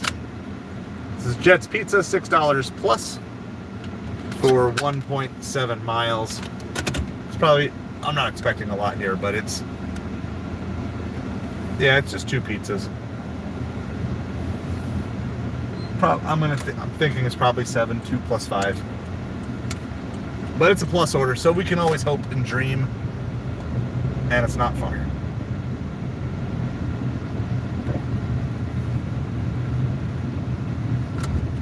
My only goal tonight was get about $50.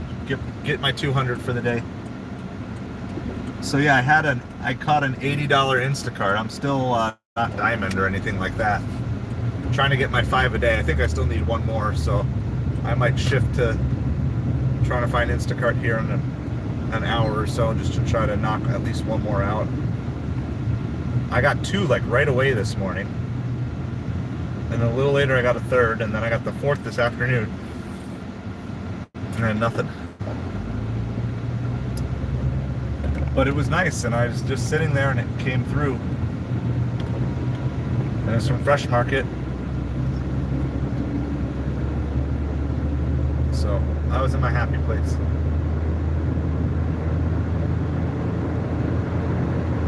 Well, once again, thank you to everybody supporting this channel. This stream is brought to you by subscribers and specifically our channel members tonight. So thank you to all the channel members helping support us. We're going to try to rebuild our channel membership here. Trying to prove to you that we're going to be here on the regular, consistently, week in, week out, day in, day out. So your support is always appreciated. So we're almost to Jets Pizza already.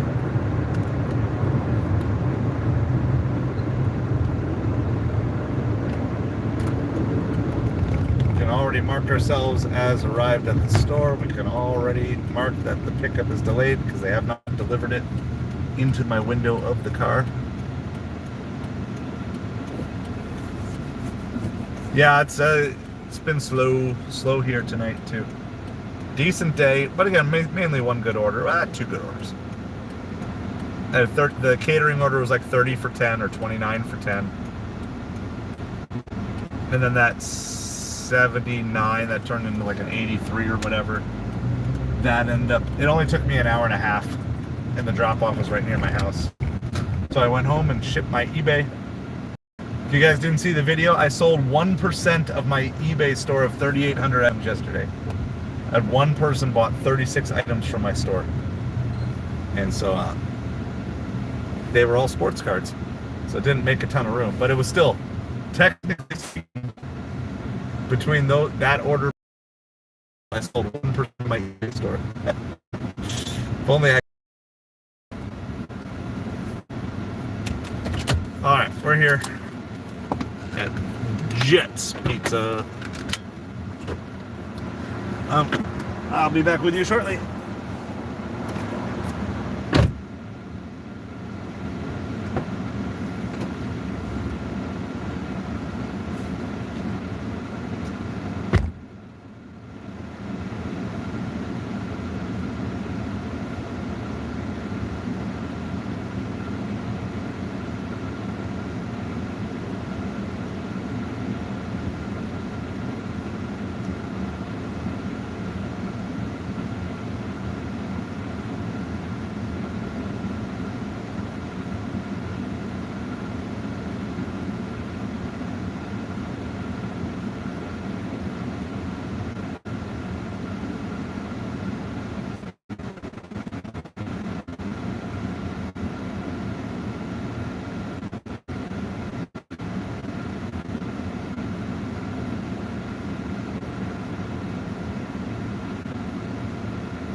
All right, we're back. We're back.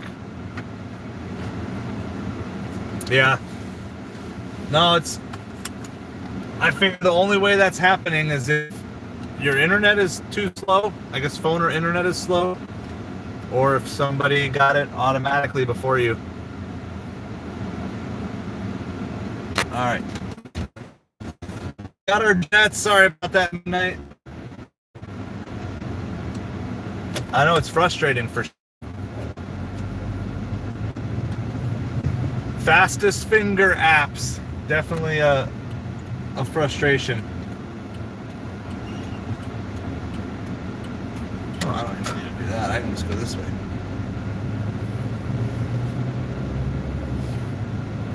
All right, I got the Mets game in my ear now as well, so don't mind me if I get a little bit distracted, but we can still talk about. Yeah, I mean, I would think though, unless it just happened that it took them a few seconds, but I think the Diamonds get to see the order like a minute ahead of time or something like that. Like, I don't think they get it like 3 seconds or 2 seconds. I think they get like a full minute to see it before you, but I don't know. I always feel like how it gets sent out is a little bit shady, and kind of feels like maybe if you had some inside connections at Instacart, they could program some things to work with your phone a little bit. I don't know.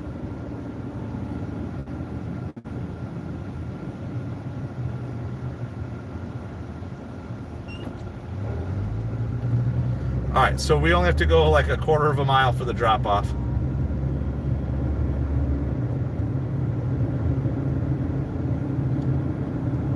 All right, D-Rails.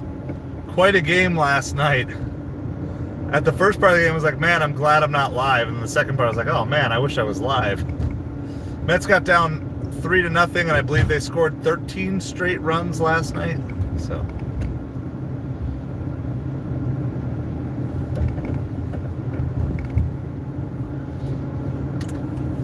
All right, so this is like $6 plus. I'm just expecting $7 for it. It's a relatively small order, and it's a relatively short trip. It's less than a mile. They could have walked there and back if they had wanted to, or needed to. I don't know if they had wanted it.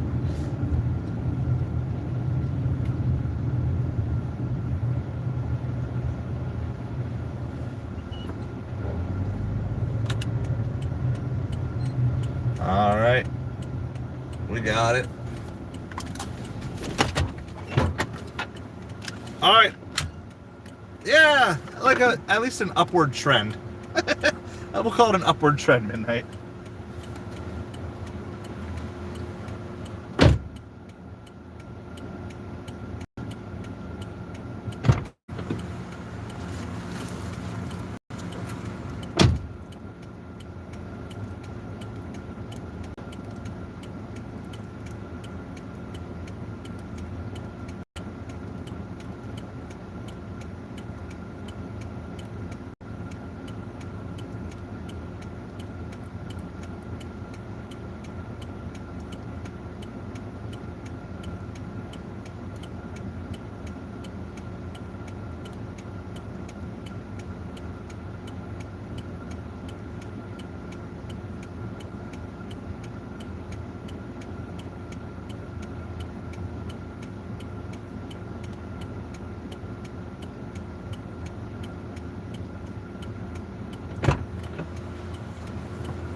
We got ourselves a bonus dollar. Beyond what I was expecting. It was $8. $6 tip.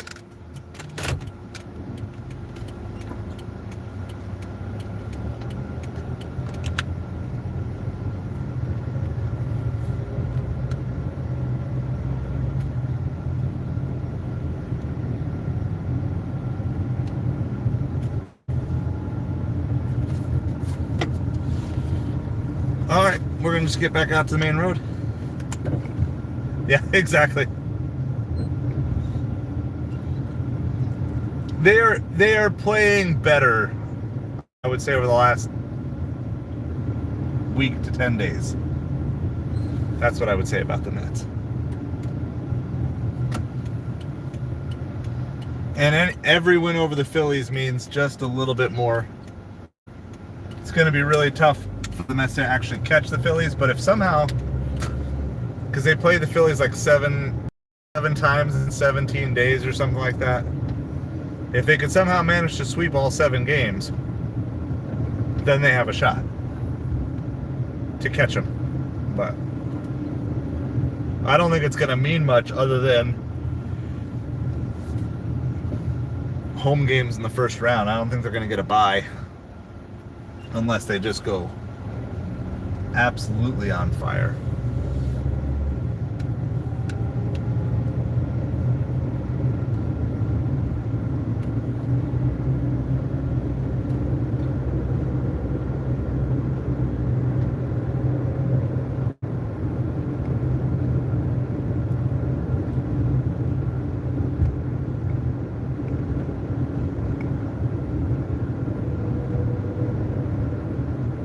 Well, Sean Manaea gets 2 strikeouts in the first inning for the Mets.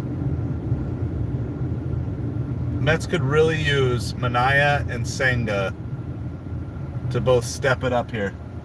They don't have to be lights out, but they can go 6 innings regularly, give up 3 runs or less. That's kind of what they need to get out of those guys.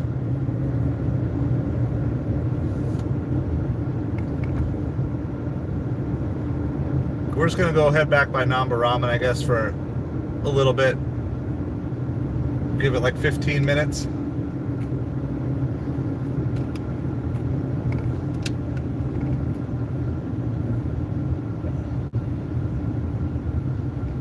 I don't know. There's like a small little double Instacart. It's not really great, but it is 2 Instacarts. It's $12 for 13 items total shop, and it's going to bring us to the south. It's going to bring us the direction we're going to head anyway.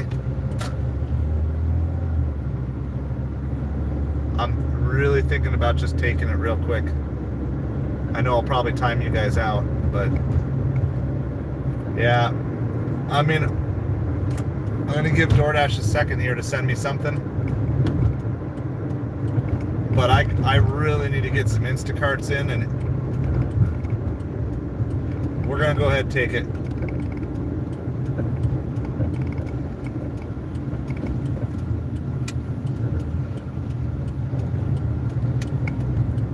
Do you guys want to go shopping? I'm not going to talk much. I probably have to mute it. I guess I can take you guys shopping if you want. I'm doing this, right? So like this is an interesting thing of like how I encourage people to handle this stuff. I'm taking this because of it's going to get me closer to my goals. And this is one of the things I've been learning just in general is every day you should ask yourself, am I getting closer to or further away from my goals? And one of my goals is to become a Diamond Instacart shopper. And doesn't mean I want to take every single Instacart order, even the horrible ones, but this is not great, but it is going to get me closer to my goal. It's 2 more Instacart shops. It's going to get me to 6 on the day, which is 1 more than I need. But I was also behind a little bit yesterday. Wow. They got like, somebody's pulling out like a massive Namba Ramen 3-bag order.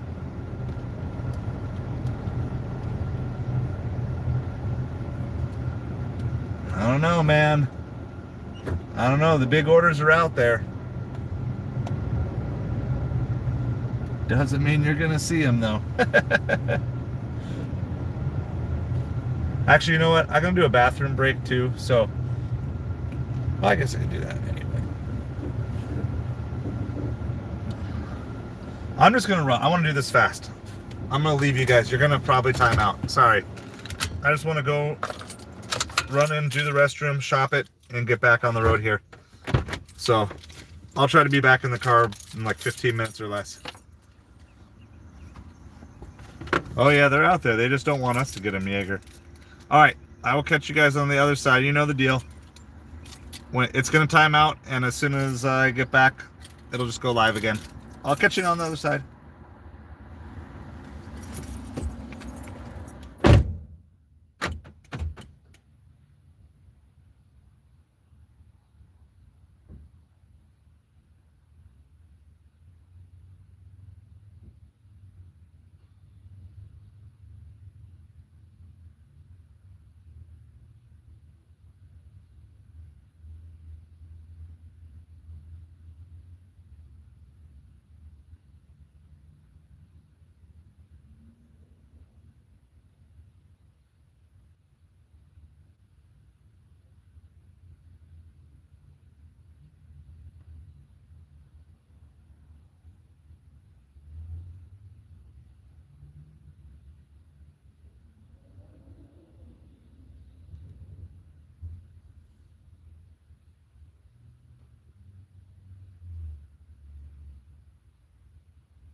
All right, we are back. We just finished shopping everything.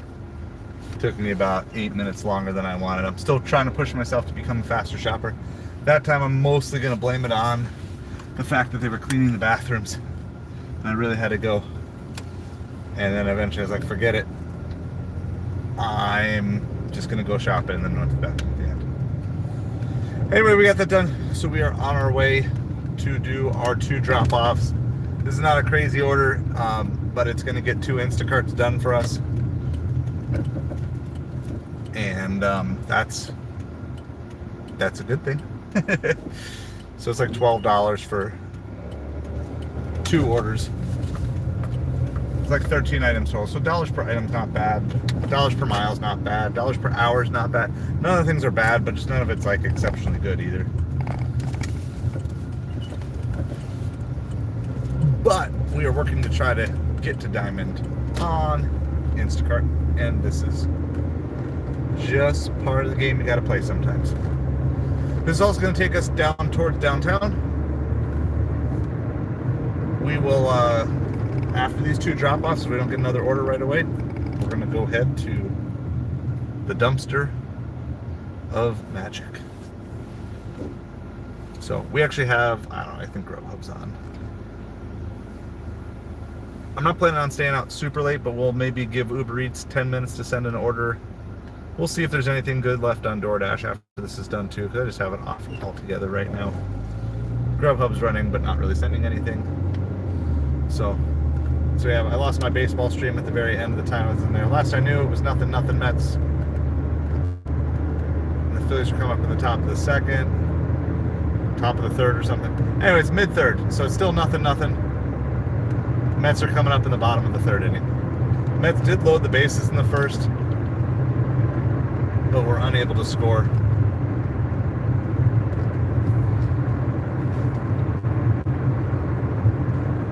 So,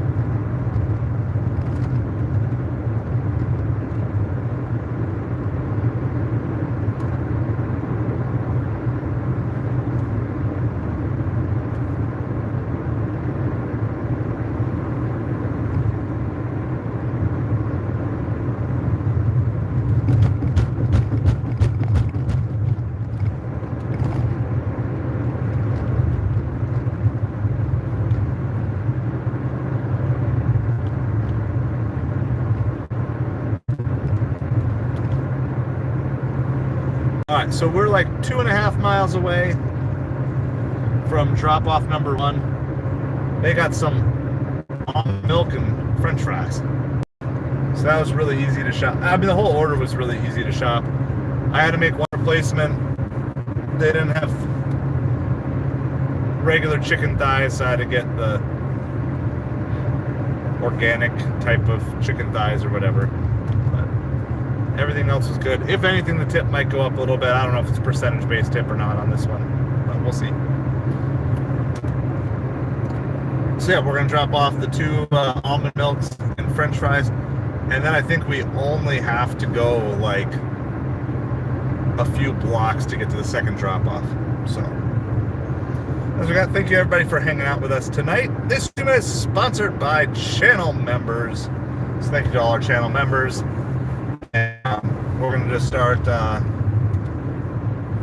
working on some channel membership goals here over the weeks and months ahead.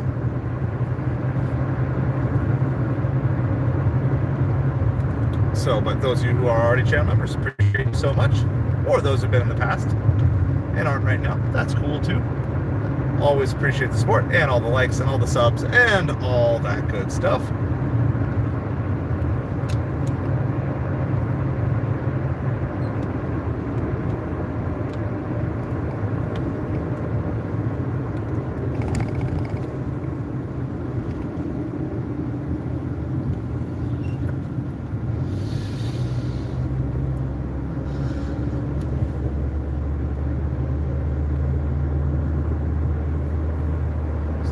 Soto ground. That was 2 outs for the Mets in the bottom of the third. His drop-off is also kind of back near Fresh Market, too.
We are like a half a mile away now. We're about to lose our daylight. Sunset, I think, just happened in the last few minutes. I've noticed that it just gets dark a lot faster now after sunset than it did in the middle of summer. Very sad. I mean, I'm excited for cooler weather. If there's a place that I could have cooler weather and longer days, that would be my ideal. That would be my ideal.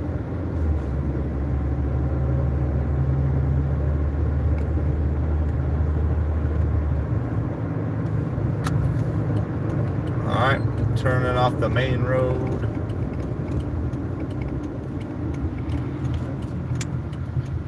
Yeah, when I accepted, I didn't look too in depth, but it did sure look like both drop-offs were within a couple blocks. So we'll find out here in just a minute after we drop off the first one.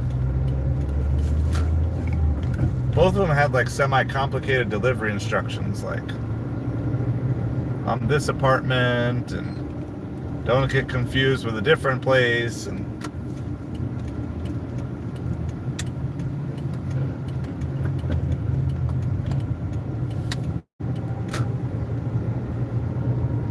we'll see. I actually don't overthink it too much when it comes to stuff like that till I get there. And then usually 90% of the time their instructions actually make sense when you get to the location.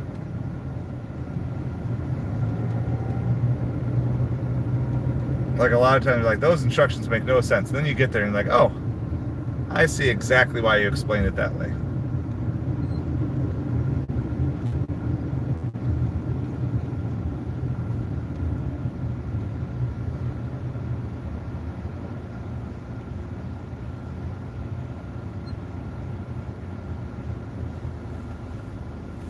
All right.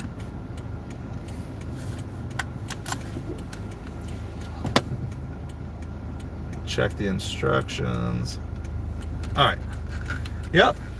So everything now makes sense now that I'm here at the location. We're going to go drop this really quick. I'll be right back with you.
Yeah, we're literally going to drop this off one block down the road.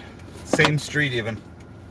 That's why the instructions are so similar, because all the houses are built a similar way.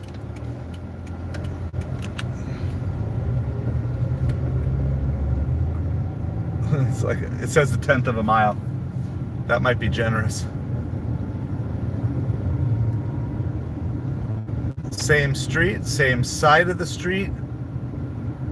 Might even be the same door on the building. There, you know, it's a different building, of course. It's a similar setup, it sounds like.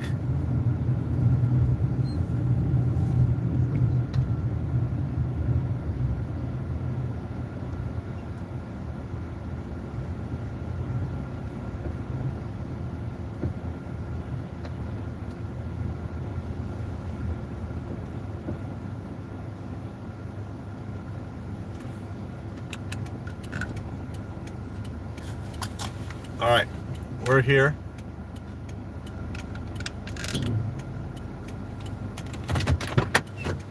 All right, we'll be back.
Nice older gentleman.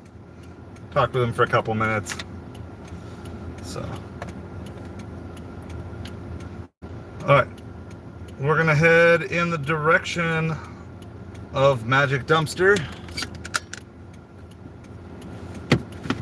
I don't know if there's any good orders left or not on the evening, but we'll go find out. I'm going to refresh chat too, because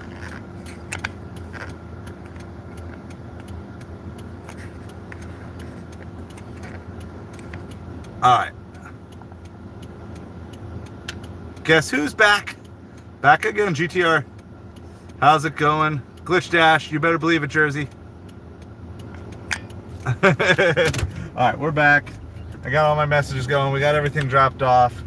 Yeah, sorry, it camera times out sometimes. Phone times out. Just running off the car Wi-Fi.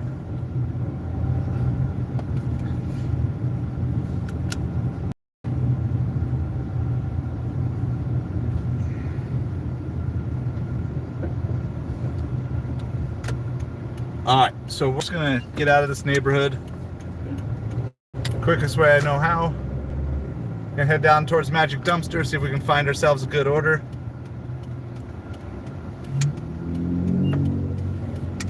And if we don't see anything, we might turn on Uber Eats for a few minutes, see if we get one good Uber Eats order.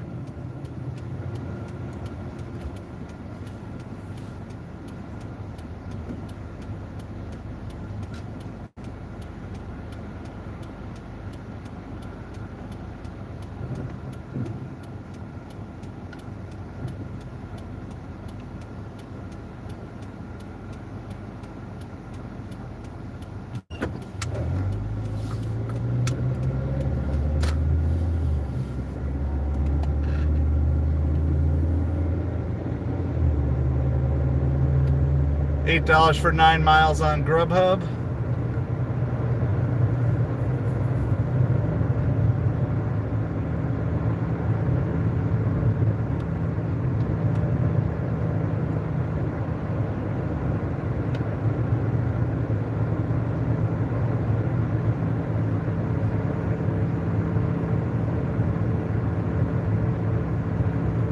We're at 129 deliveries. We have 171 to go by the end of September. It's gonna be tight. We'll see if we can get there. $5 for 6 mile Chipotle.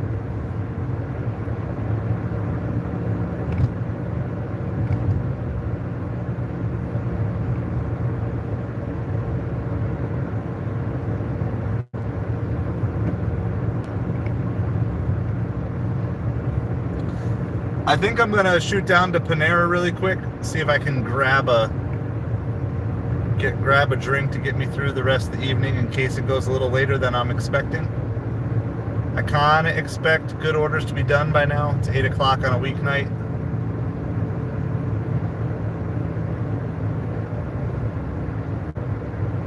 $113. I missed yesterday. I'm trying to really do it. Like, I know the math is against me if I get farther behind. You know, it's one thing to get far behind when you got like 3 months to make it up, but it's still kind of a daunting task, you know, being that it's like almost but not quite September. I'm taking all sorts of, obviously I hope I get good ones, but the bigger problem is just sitting around and not seeing any orders come on Instacart during certain chunks of time. I feel like I'm being pretty liberal and taking anything that's somewhat decent. And of course, if you get a great one, that's great as well. Hello.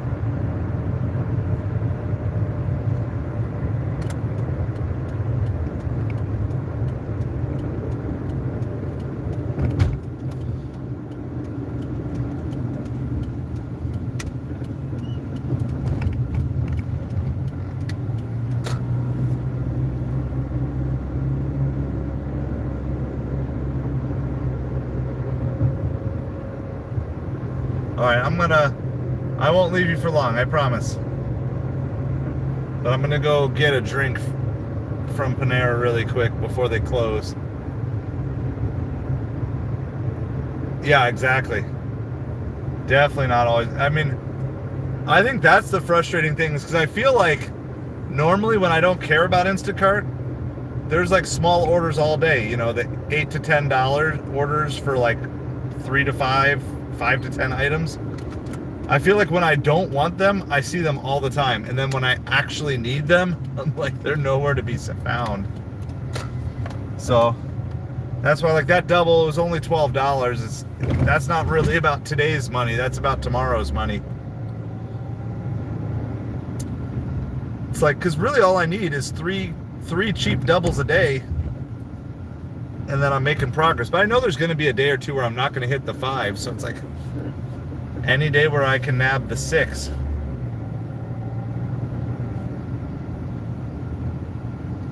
Six, 7, 8 orders.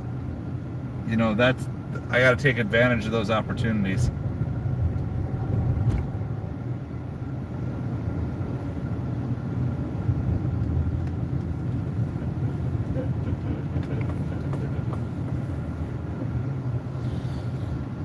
All right, I promise to be super quick, and I will do my absolute best to make sure you guys don't time out. I don't even know what I want for a drink tonight.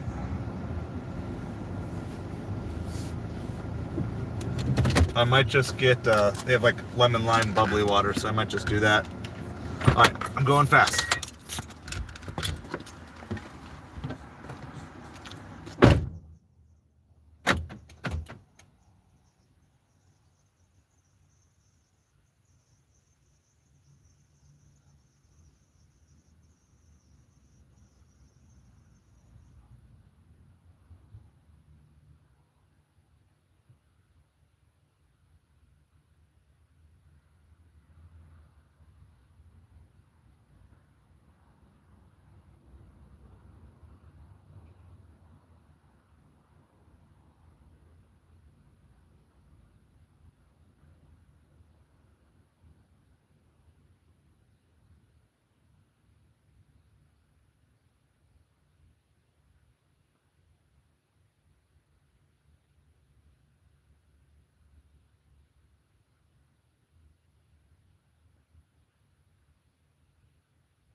right, we're back. We haven't timed out.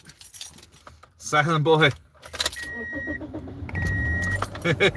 Share the true star of the show. You better believe it. How's it going, Silent boy? All right, I just got bubbly water tonight. No, I've enjoyed Panera Sip Cup. I still have like another couple weeks on it, but I've kind of hit my sugar limit. At least I say that today. Change my mind tomorrow when I need it, but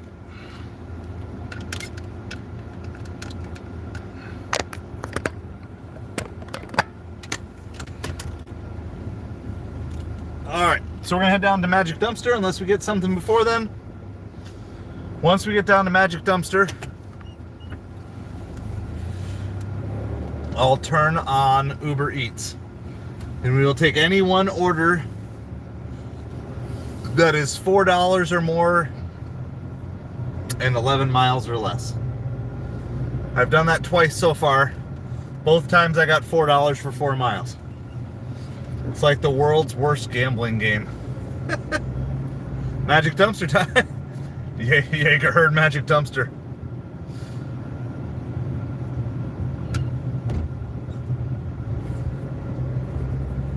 So obviously if we get a better order, that's fine. Once we say the name Magic Dumpster, he kind of gets credit for everything that comes out after that. The other night we went to Magic Dumpster, we didn't get anything, but the Mets scored a ton of runs, which that could work tonight too. Pretty slow night, so I'm glad we took that 19 for 11. We took another 7, which is 26. We took another 12, which is 38. I mean, ideally, one more $10 plus order gets me to my daily goal.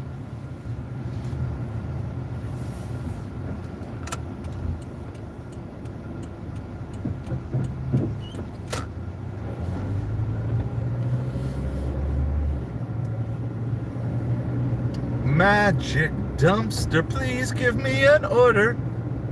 Magic Dumpster, I'm money.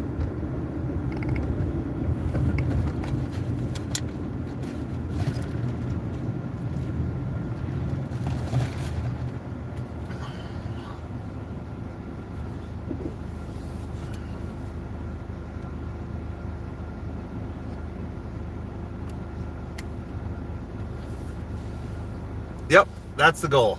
That's the goal right now. $200 a day. And that's of food, that's gig delivery, 200, and then eBay's on top of that. And now my wife has started up since school started up. My wife is working now. So $6 for 5 miles.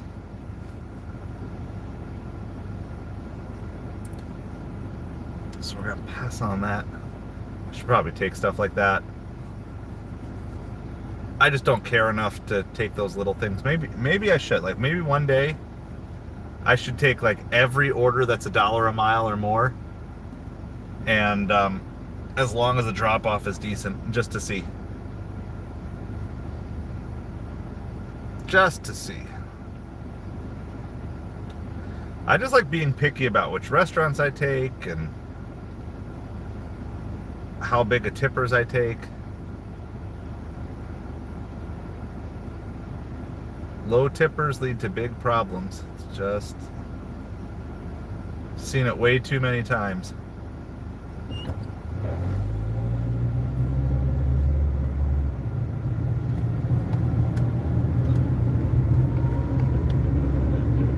Alright, so we're headed downtown, see if any other orders pop up. I'm not turning on Uber Eats till we get down there, because the thing is, there's only a few places where no matter where I go, 11 miles isn't horrible, and that's really about it. Anywhere else in town, 11 miles could take me to a really, really bad spot, like really far away from anything decent.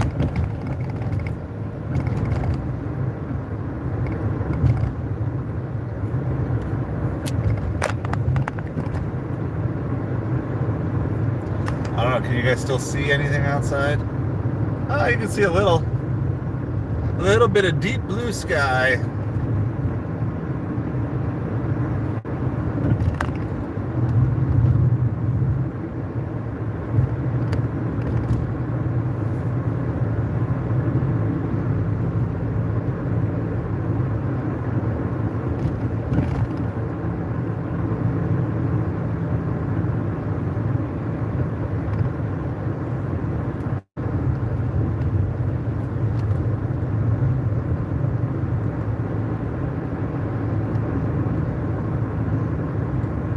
It is looking pretty slow out here, though.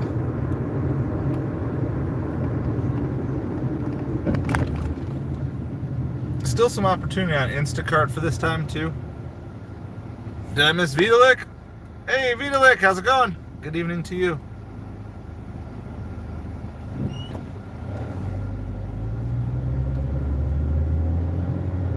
On a magic dumpster ride, a whole new world, a trash-tastic point of view. The rats will tell us no and where to go.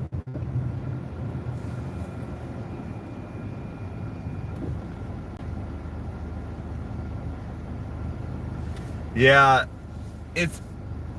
we have some school buses. I would say delivery-wise, the bigger thing to watch out for is these school zones. Like you're just running a 45 and you like come up and all of a sudden it's like boom, 20-mile-an-hour zone.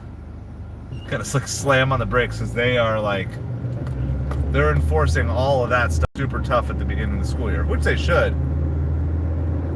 But you got to be like hyper aware of there's about 3 spots that I drive by regularly that I have to keep extra alert for.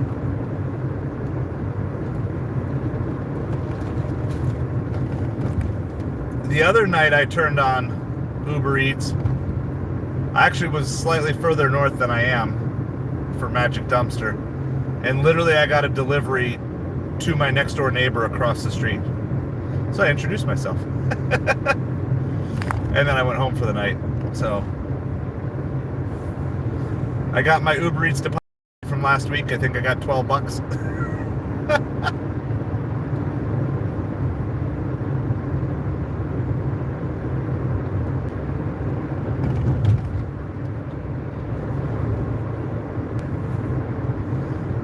It has still just been warm. We've had so few rainy days this summer.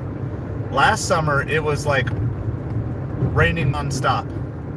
We had 2 hurricanes, but even before that, we had one point in the summer we had like 7 or 8 days in a row of like nonstop rain that flooded everything out. So it's just been hot and dry this summer overall. We've had some thunderstorms, so we're not like a desert, but it has not been our normal daily thunderstorm that we get. It kind of bums me out because thunderstorms send a lot of Dashers home.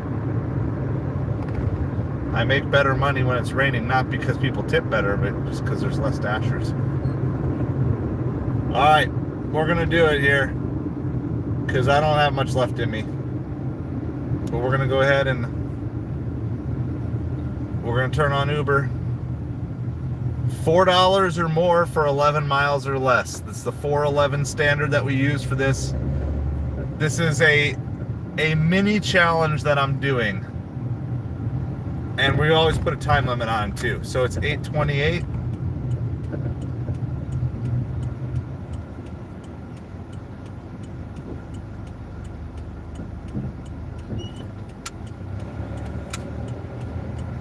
So let's say like, there you go, that's down, that's looking towards the beach. That's why there's just a little bit of daylight left over that way.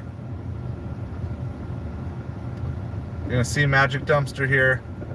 It'll be after the, I'll show you in a second too. There it is. There's Magic Dumpster.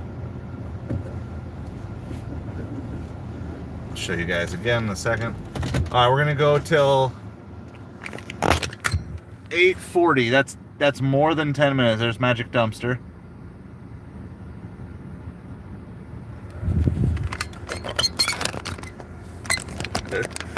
$4.11 rule. So for those of you who don't know what I'm doing, I'm only taking 1 order a day. Where are they? Come on, Dumpy. My acceptance rate on Uber Eats is up to 5%. You know what I should also do on the days where I hit my $200 goal early? Those should be days that I'm either doing extra Uber Eats or extra Instacarts.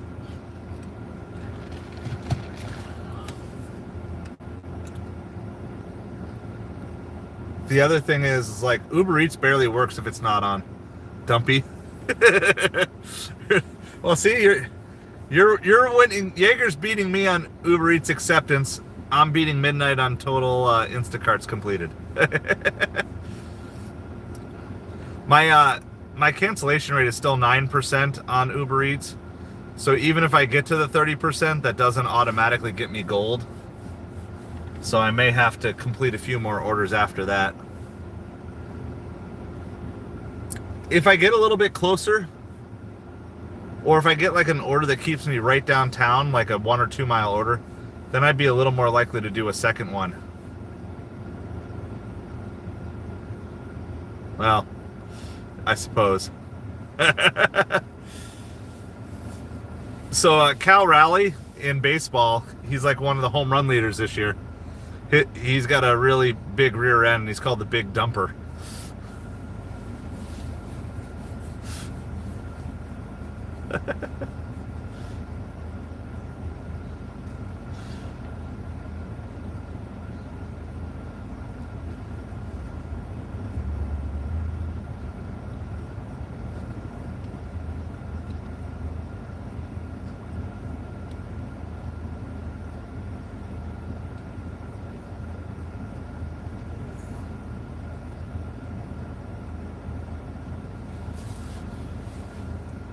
All right, Mets just made a good play here. I'm going to rewatch it.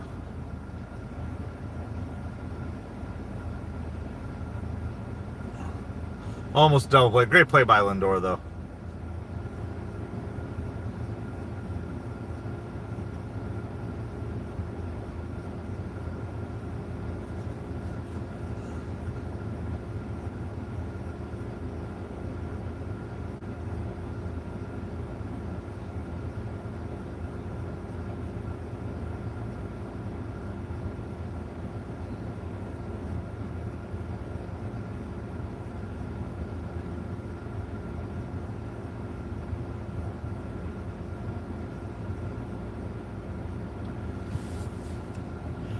So we're gonna give till 8:40 on Uber Eats, and then I turn it off. Like I don't care that much, and then we're still running everything else. I'll start driving home. So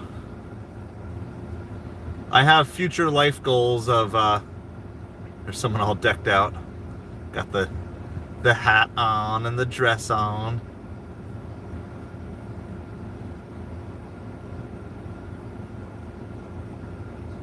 Yeah, no, I mean, I don't blame you, Midnight. I don't blame you. I'm even going to leave Uber Eats on the front. We were talking about pros and cons of apps. The Uber Eats app itself shuts down all the time and, either closes or signs me out.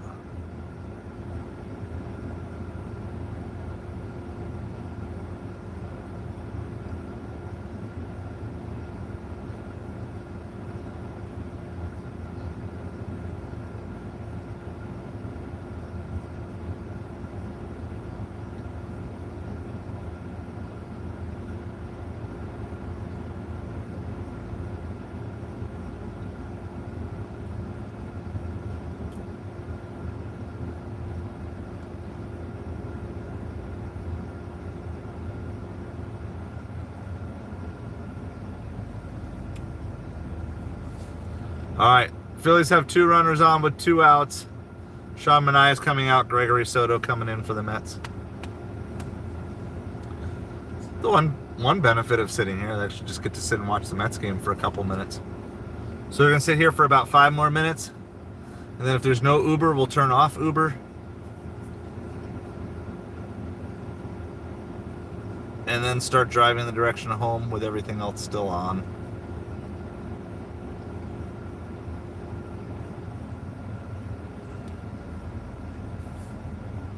I mean, it's crazy to me how. So the way I look at it is if I'm like a green Uber driver with a 5% acceptance rate, it's like the orders come down through the cracks, right? So the best orders all get taken at the top, and then a few orders maybe go down to the next level, and then maybe a few make it down to a few make it to the gold level, and a few make it to the green level, but the green level people who have higher acceptance rate, and then there's me at the bottom, and they're literally going to say, we've sent this offer to 27 people and no one wants it, so here, we'll have pity on you and give this to you. I mean, there used to be a time, not that Uber Eats was that crazy compared to DoorDash, but, at 8 o'clock, 8:30 on a weeknight, I'd see an order every 3 to 5 minutes. Now you can go 10 minutes and maybe not see anything.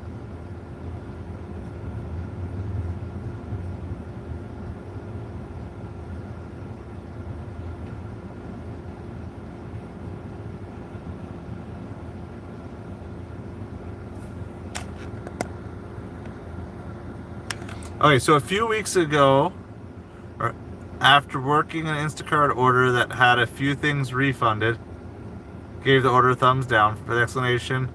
Something along the lines of, I accepted an order for a set price, you owe me money. So I did a thumbs down. I try not to do it too often, but I did one the other day. Maybe it was today. I don't know. Today or yesterday. And it was a meet the customer order. And I was timed out after 3 minutes of them not actually answering the door. I left a thumbs down to the customer as rude. Said, you said meet me at the door. You didn't communicate the whole shop. And breach of contract, yeah. That terminology always worked for Uber. I don't know how well that's going to work on Instacart. But yeah, so I left a thumbs down. Now I didn't block them because I'm not going to block somebody over that, because you never know who they're going to pair that person with, for a future order. But yeah, I gave a thumbs down for a rude customer for not communicating, not meeting at the door, even after I told them I was on my way, after I told them I had arrived.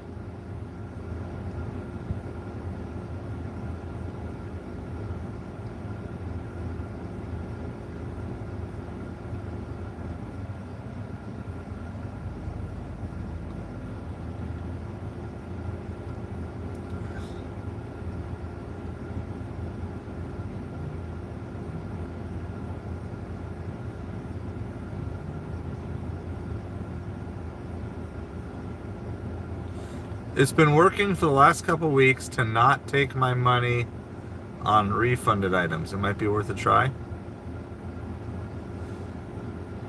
I don't fully understand what you're saying with that not take money on refunded items part, Midnight. I've been just not refunding anything unless there's nothing possible that I can use. That's been my philosophy. 2 minutes. We're gonna run Uber for 12 minutes in the middle of a busy zone. Where are we at? Here we go. Got the Mets game on. We're sitting right there, right downtown. 12 minutes in a bright yellow spot. Not a single order. I'm literally willing to take any order. $4 or more, 11 miles or less. So lenient. Yeah, no, I know. Or they force you to. I got lucky today. My big tipping order, I had replacements, and I upscaled all of them.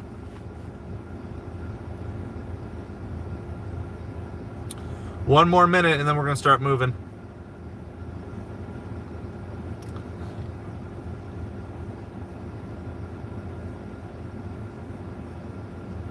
Bryce Harper has a 2 RBI single. 2-0 Phillies.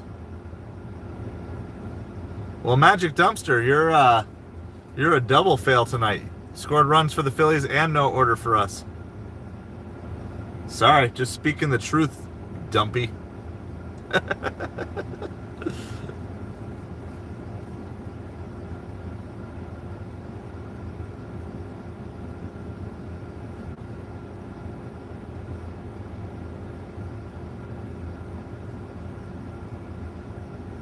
All right, it's 8:40. 12 minutes of Uber Eats and not a single order sent my way. So horrible. Oh yeah, all my Fresh Market people. I always round up. I always add a little to whatever they ask for like meat or something. So if they ask for 1.5 pounds, I always tell them like 1 3/4 pounds or whatever. I just do a little bit of that. Yeah.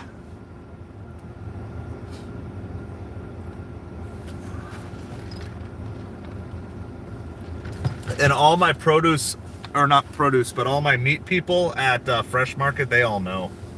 Like, yeah, we'll get you the biggest one. I've never had it backfire. It doesn't mean it won't eventually, I guess. But the other thing I do with partial quantities, so this is a tip that I like, that I've never, always reach out to the customer, but if they don't say anything. So let's say they want 10 of something. All right, Soto Strix at Real Muto, so that's going to end the inning. 2-0 Phillies. Going to the bottom of the 5th.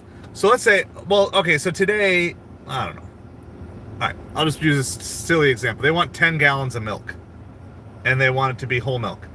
And let's say there's only 6 there.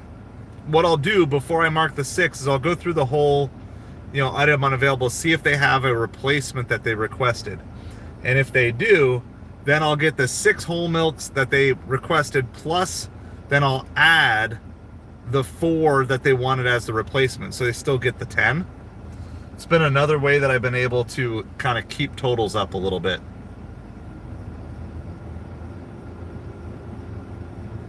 Yeah, I always round up, actually, because one time, the reason I round up, one time, I forget who it was, like, it was like a long time ago, but like they wanted like a 1.5 pounds of something, and I got them 1.48, and they left a message like right away. They're like, I asked for 1.5 pounds and you didn't get me 1.5 pounds. I'm like, are you?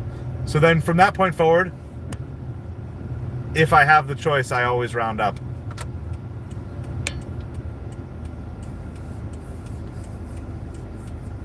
Because a lot of the deli people like end up shortchanging a few ounces anyway.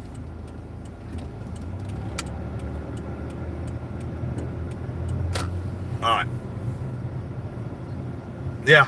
So I was like, okay, guess what? That's never gonna happen to me again. So I just 1/4 pound consistently. But yeah, if it's prepackaged or if it's in the meat department, like, always get the biggest.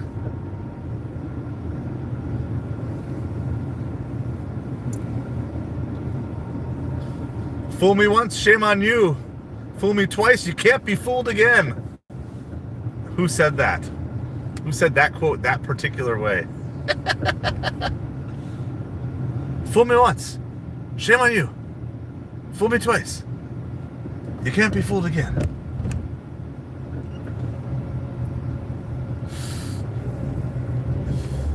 That was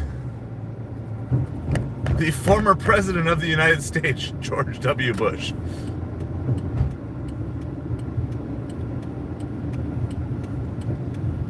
All right, so we're on the move.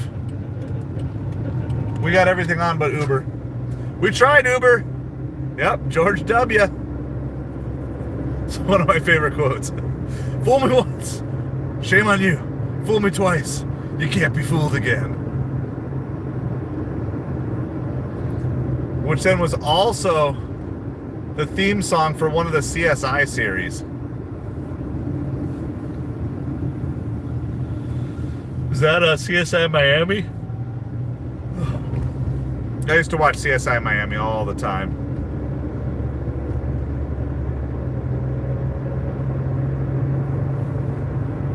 Yeah. Yeah! Yeah, it was one of my mom's favorite shows before she passed away, and so we watched it a lot together. And then after she passed away, I continued to watch it. It's kind of like a tribute to her. It kind of went a little weird at the very end, but it was pretty good.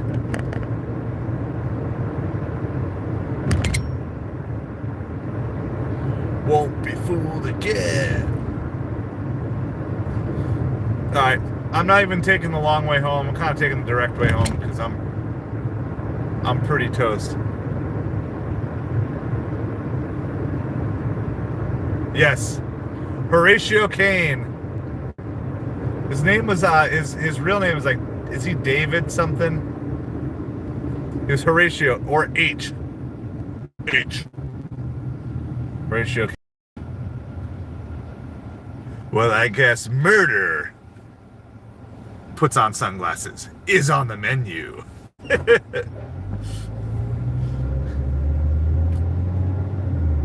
My buddies and I always like doing the Horatio one-liners.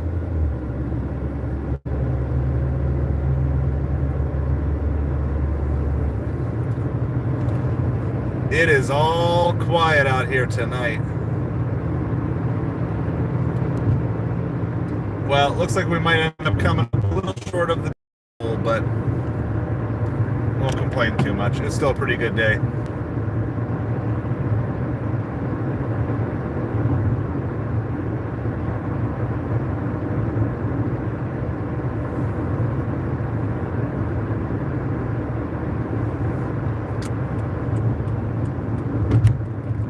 I got some eBay work to do anyway when I get home, so if I don't get another order,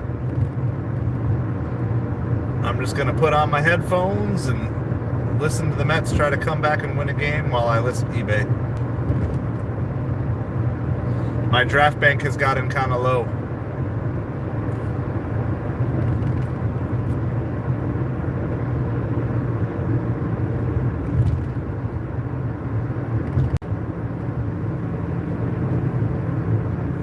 All right, Mets have 2 on, nobody out in the bottom of the 5th here.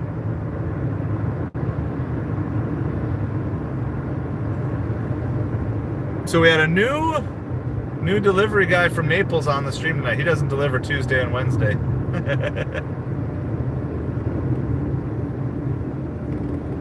Yeah, I would definitely say if you're going to skip 2 days of the week, those are probably the 2 best ones. Though last Wednesday, I had a really good Wednesday last week.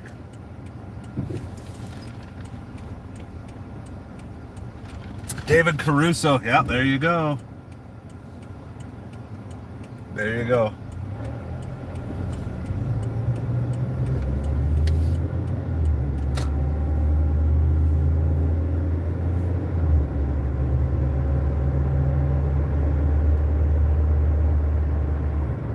All right.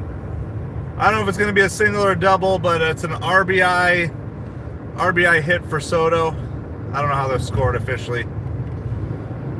2-1.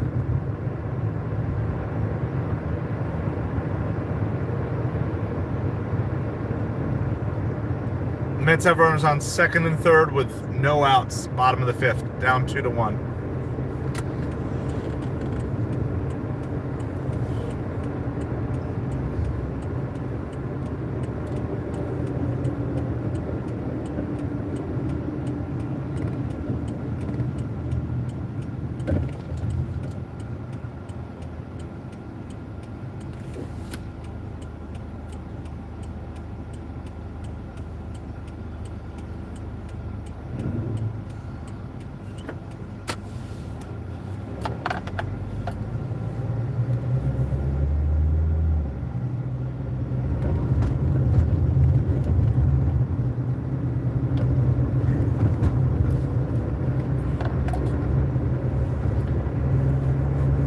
Alright. I'm assuming it's Pete Alonso coming up next here.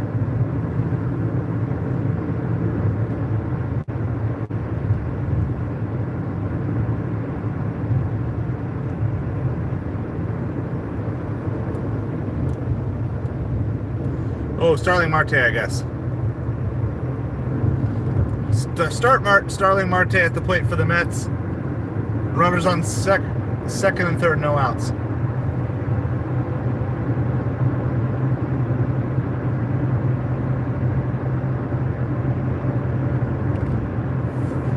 It's an $18 for 5-item 20-mile shop from Target on Instacart. It's so far out there.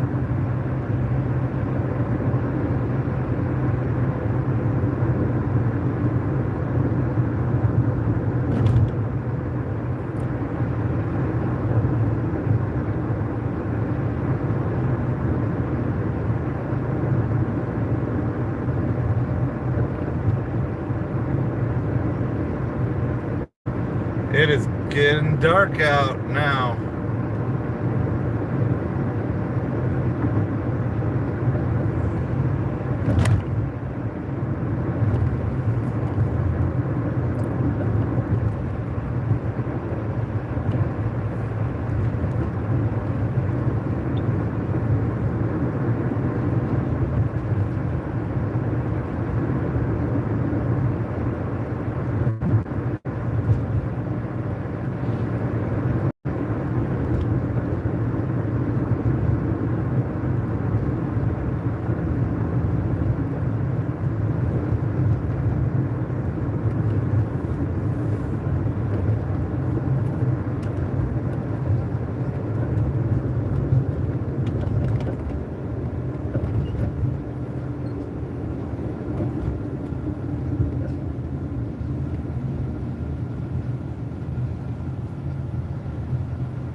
All right, it's a 3-2 pitch to Starling Marte here.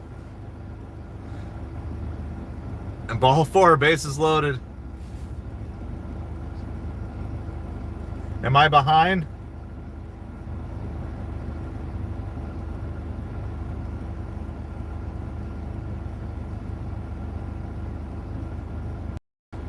All right, let's see. Yes, it is dark outside. Yeah, Luzardo's not been happy with his umpire from the start of the game. He's coming out of the game now. The Mets have to tie this game here. The Mets need to take the lead here, no matter what happens. So, all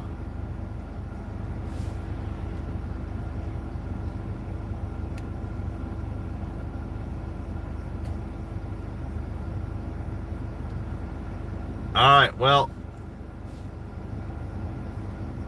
I got it 2-1. 2-1 Phillies with the bases loaded in the bottom of the 5th.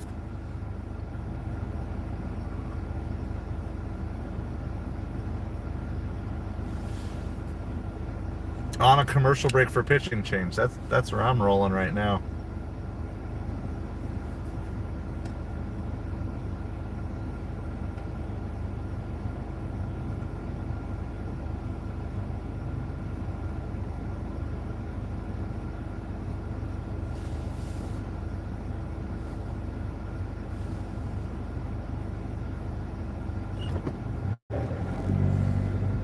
All right, 1-0 to Pete. So that's what I got. I don't know. We're going to roll with what I got.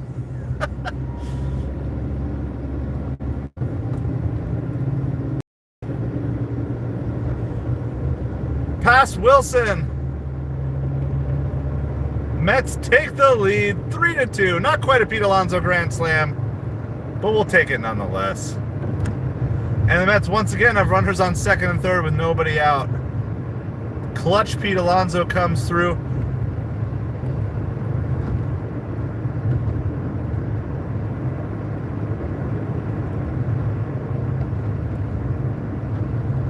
Clutch hit by Pete right there. Yeah, nice double by Pete.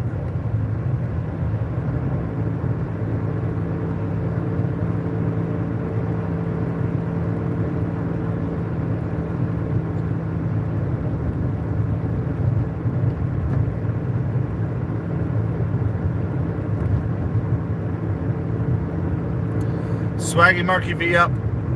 Mets up 3-2 now. I like how this team is starting to throw counter punches a lot faster than what they were. 1 ball, 1 strike to Vientos. I'll stay with you guys through the end of this half inning.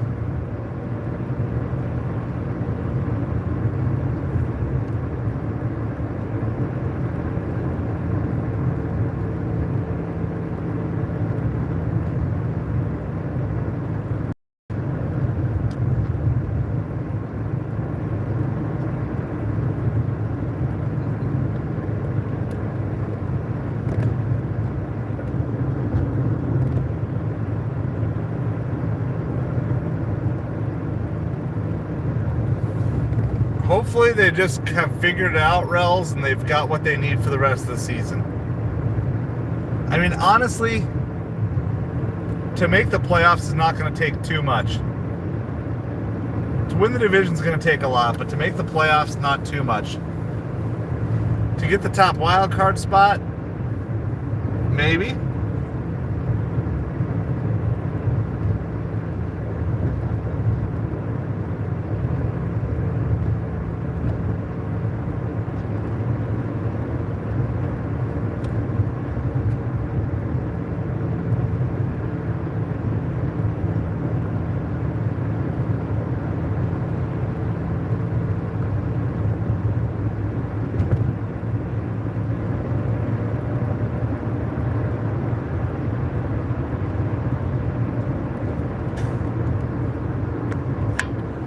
All right, I'm just about home here.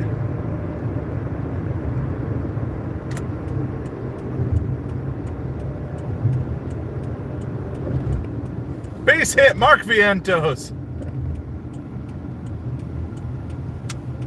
RBI single for Swaggy Marky V. Mets take a 4-2 lead.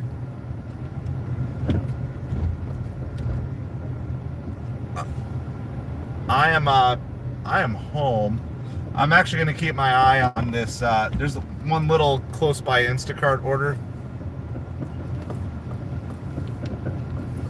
Publix hours near me.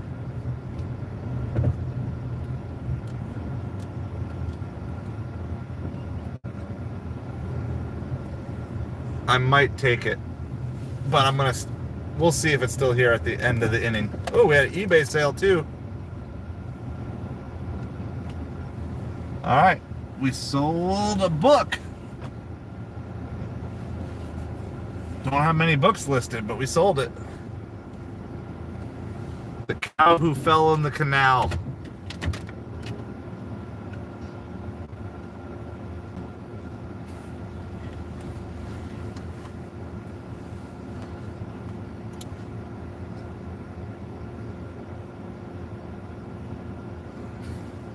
Vientos is just looking so good right now.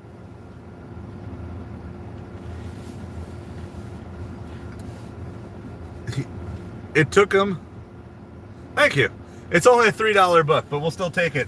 It now gets us to our 3 items a day. We're trying to list 3, sell 3. So that's number 3. So now anything else we get is bonus. Nimmo flies this one to center. Alonso's tagging from third. There we go. 5 runs in for the Mets this inning.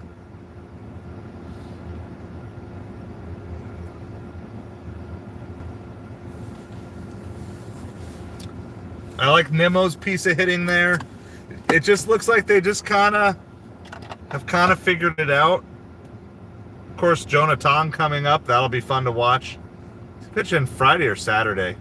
So, I don't know. I forget which day.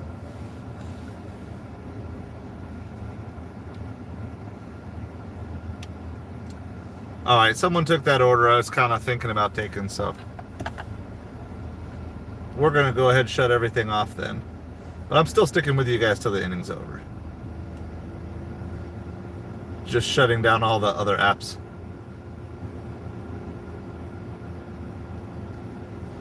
Yeah, there's still only 1 out. So you have 5 in. First 4 scored with no outs. And then you had Nimmo's sacrifice fly.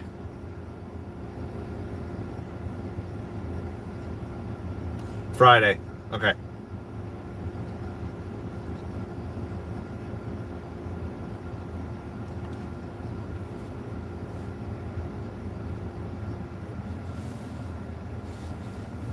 Here's a 2-1 pitch here to Tyrone Taylor.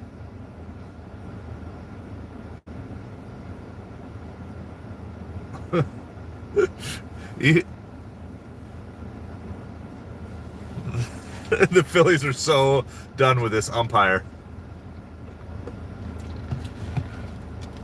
Oh, Taylor just pulled that. He was all over that pitch. Funny, as soon as I turn off DoorDash, it's like, it's super busy right now. All right, I'll humor you, DoorDash. You really haven't sent me an offer for the last 20 minutes. Taylor walks, runs on first and second with 1 out.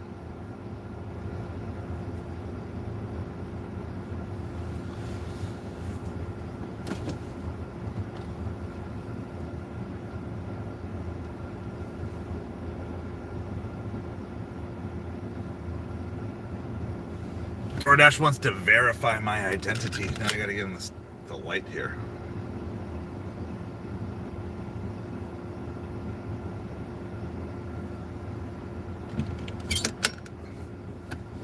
See if it decides if I'm really me. Which is funny because I was literally just on.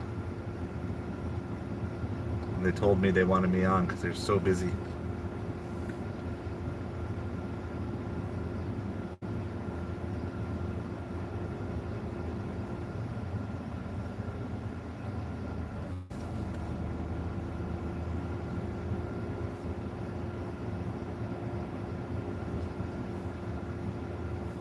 All right, where are we at? Jeff McNeil is up. It's 2-1 count. Runners on first and second. 5 runs in.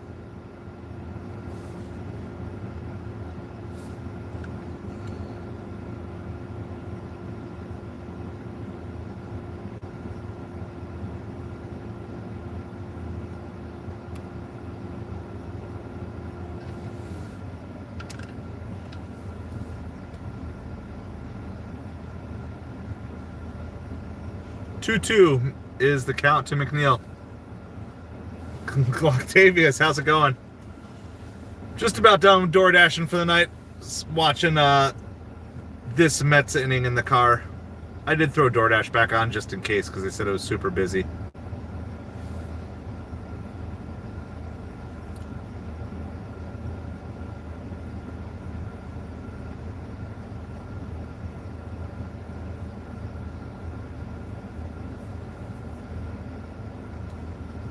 Wow. The Phillies have lost 22 of their last 28 games at Citi Field.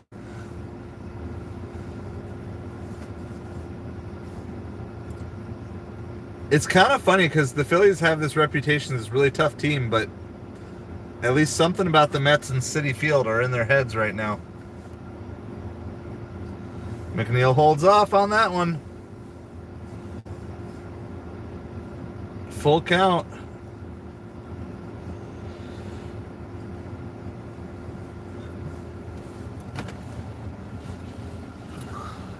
Two on, 1 out. McNeil swung up all 4, I think. He advanced the runners technically, so. All right, runners on second and third with 2 outs. Luis Torrens coming up for the Mets.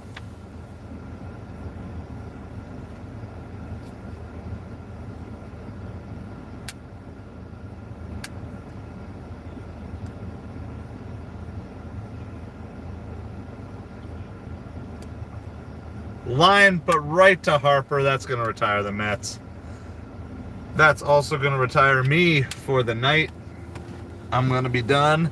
It's good delivering. Sorry we didn't quite have as many good orders as I had hoped, but at least the Mets made a comeback. We'll give Magic Dumpster credit for that comeback because I was kind of trashing them for giving up 2 runs to the Phillies.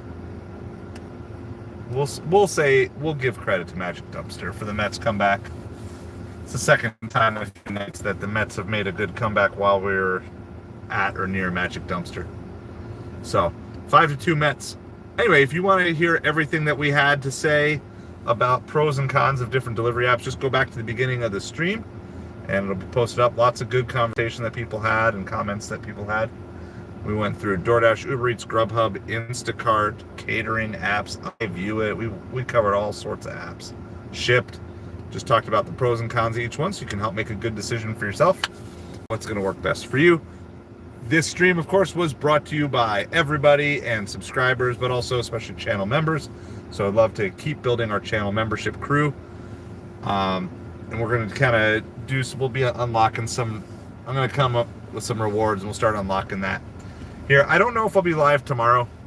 I need to do an eBay evening here soon because I got to get a bunch of stuff listed and get my draft bank fully caught up again. I'm trying to figure out my new schedule now that school has started. So, but for sure Friday night we'll be live, and I would guess probably Thursday as well.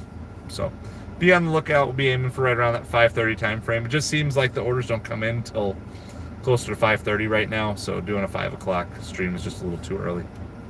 So Large Midnight Rels, Octavius, Jaeger, a bunch of other. Lisa was on a lot earlier. I'm trying to remember who else was on.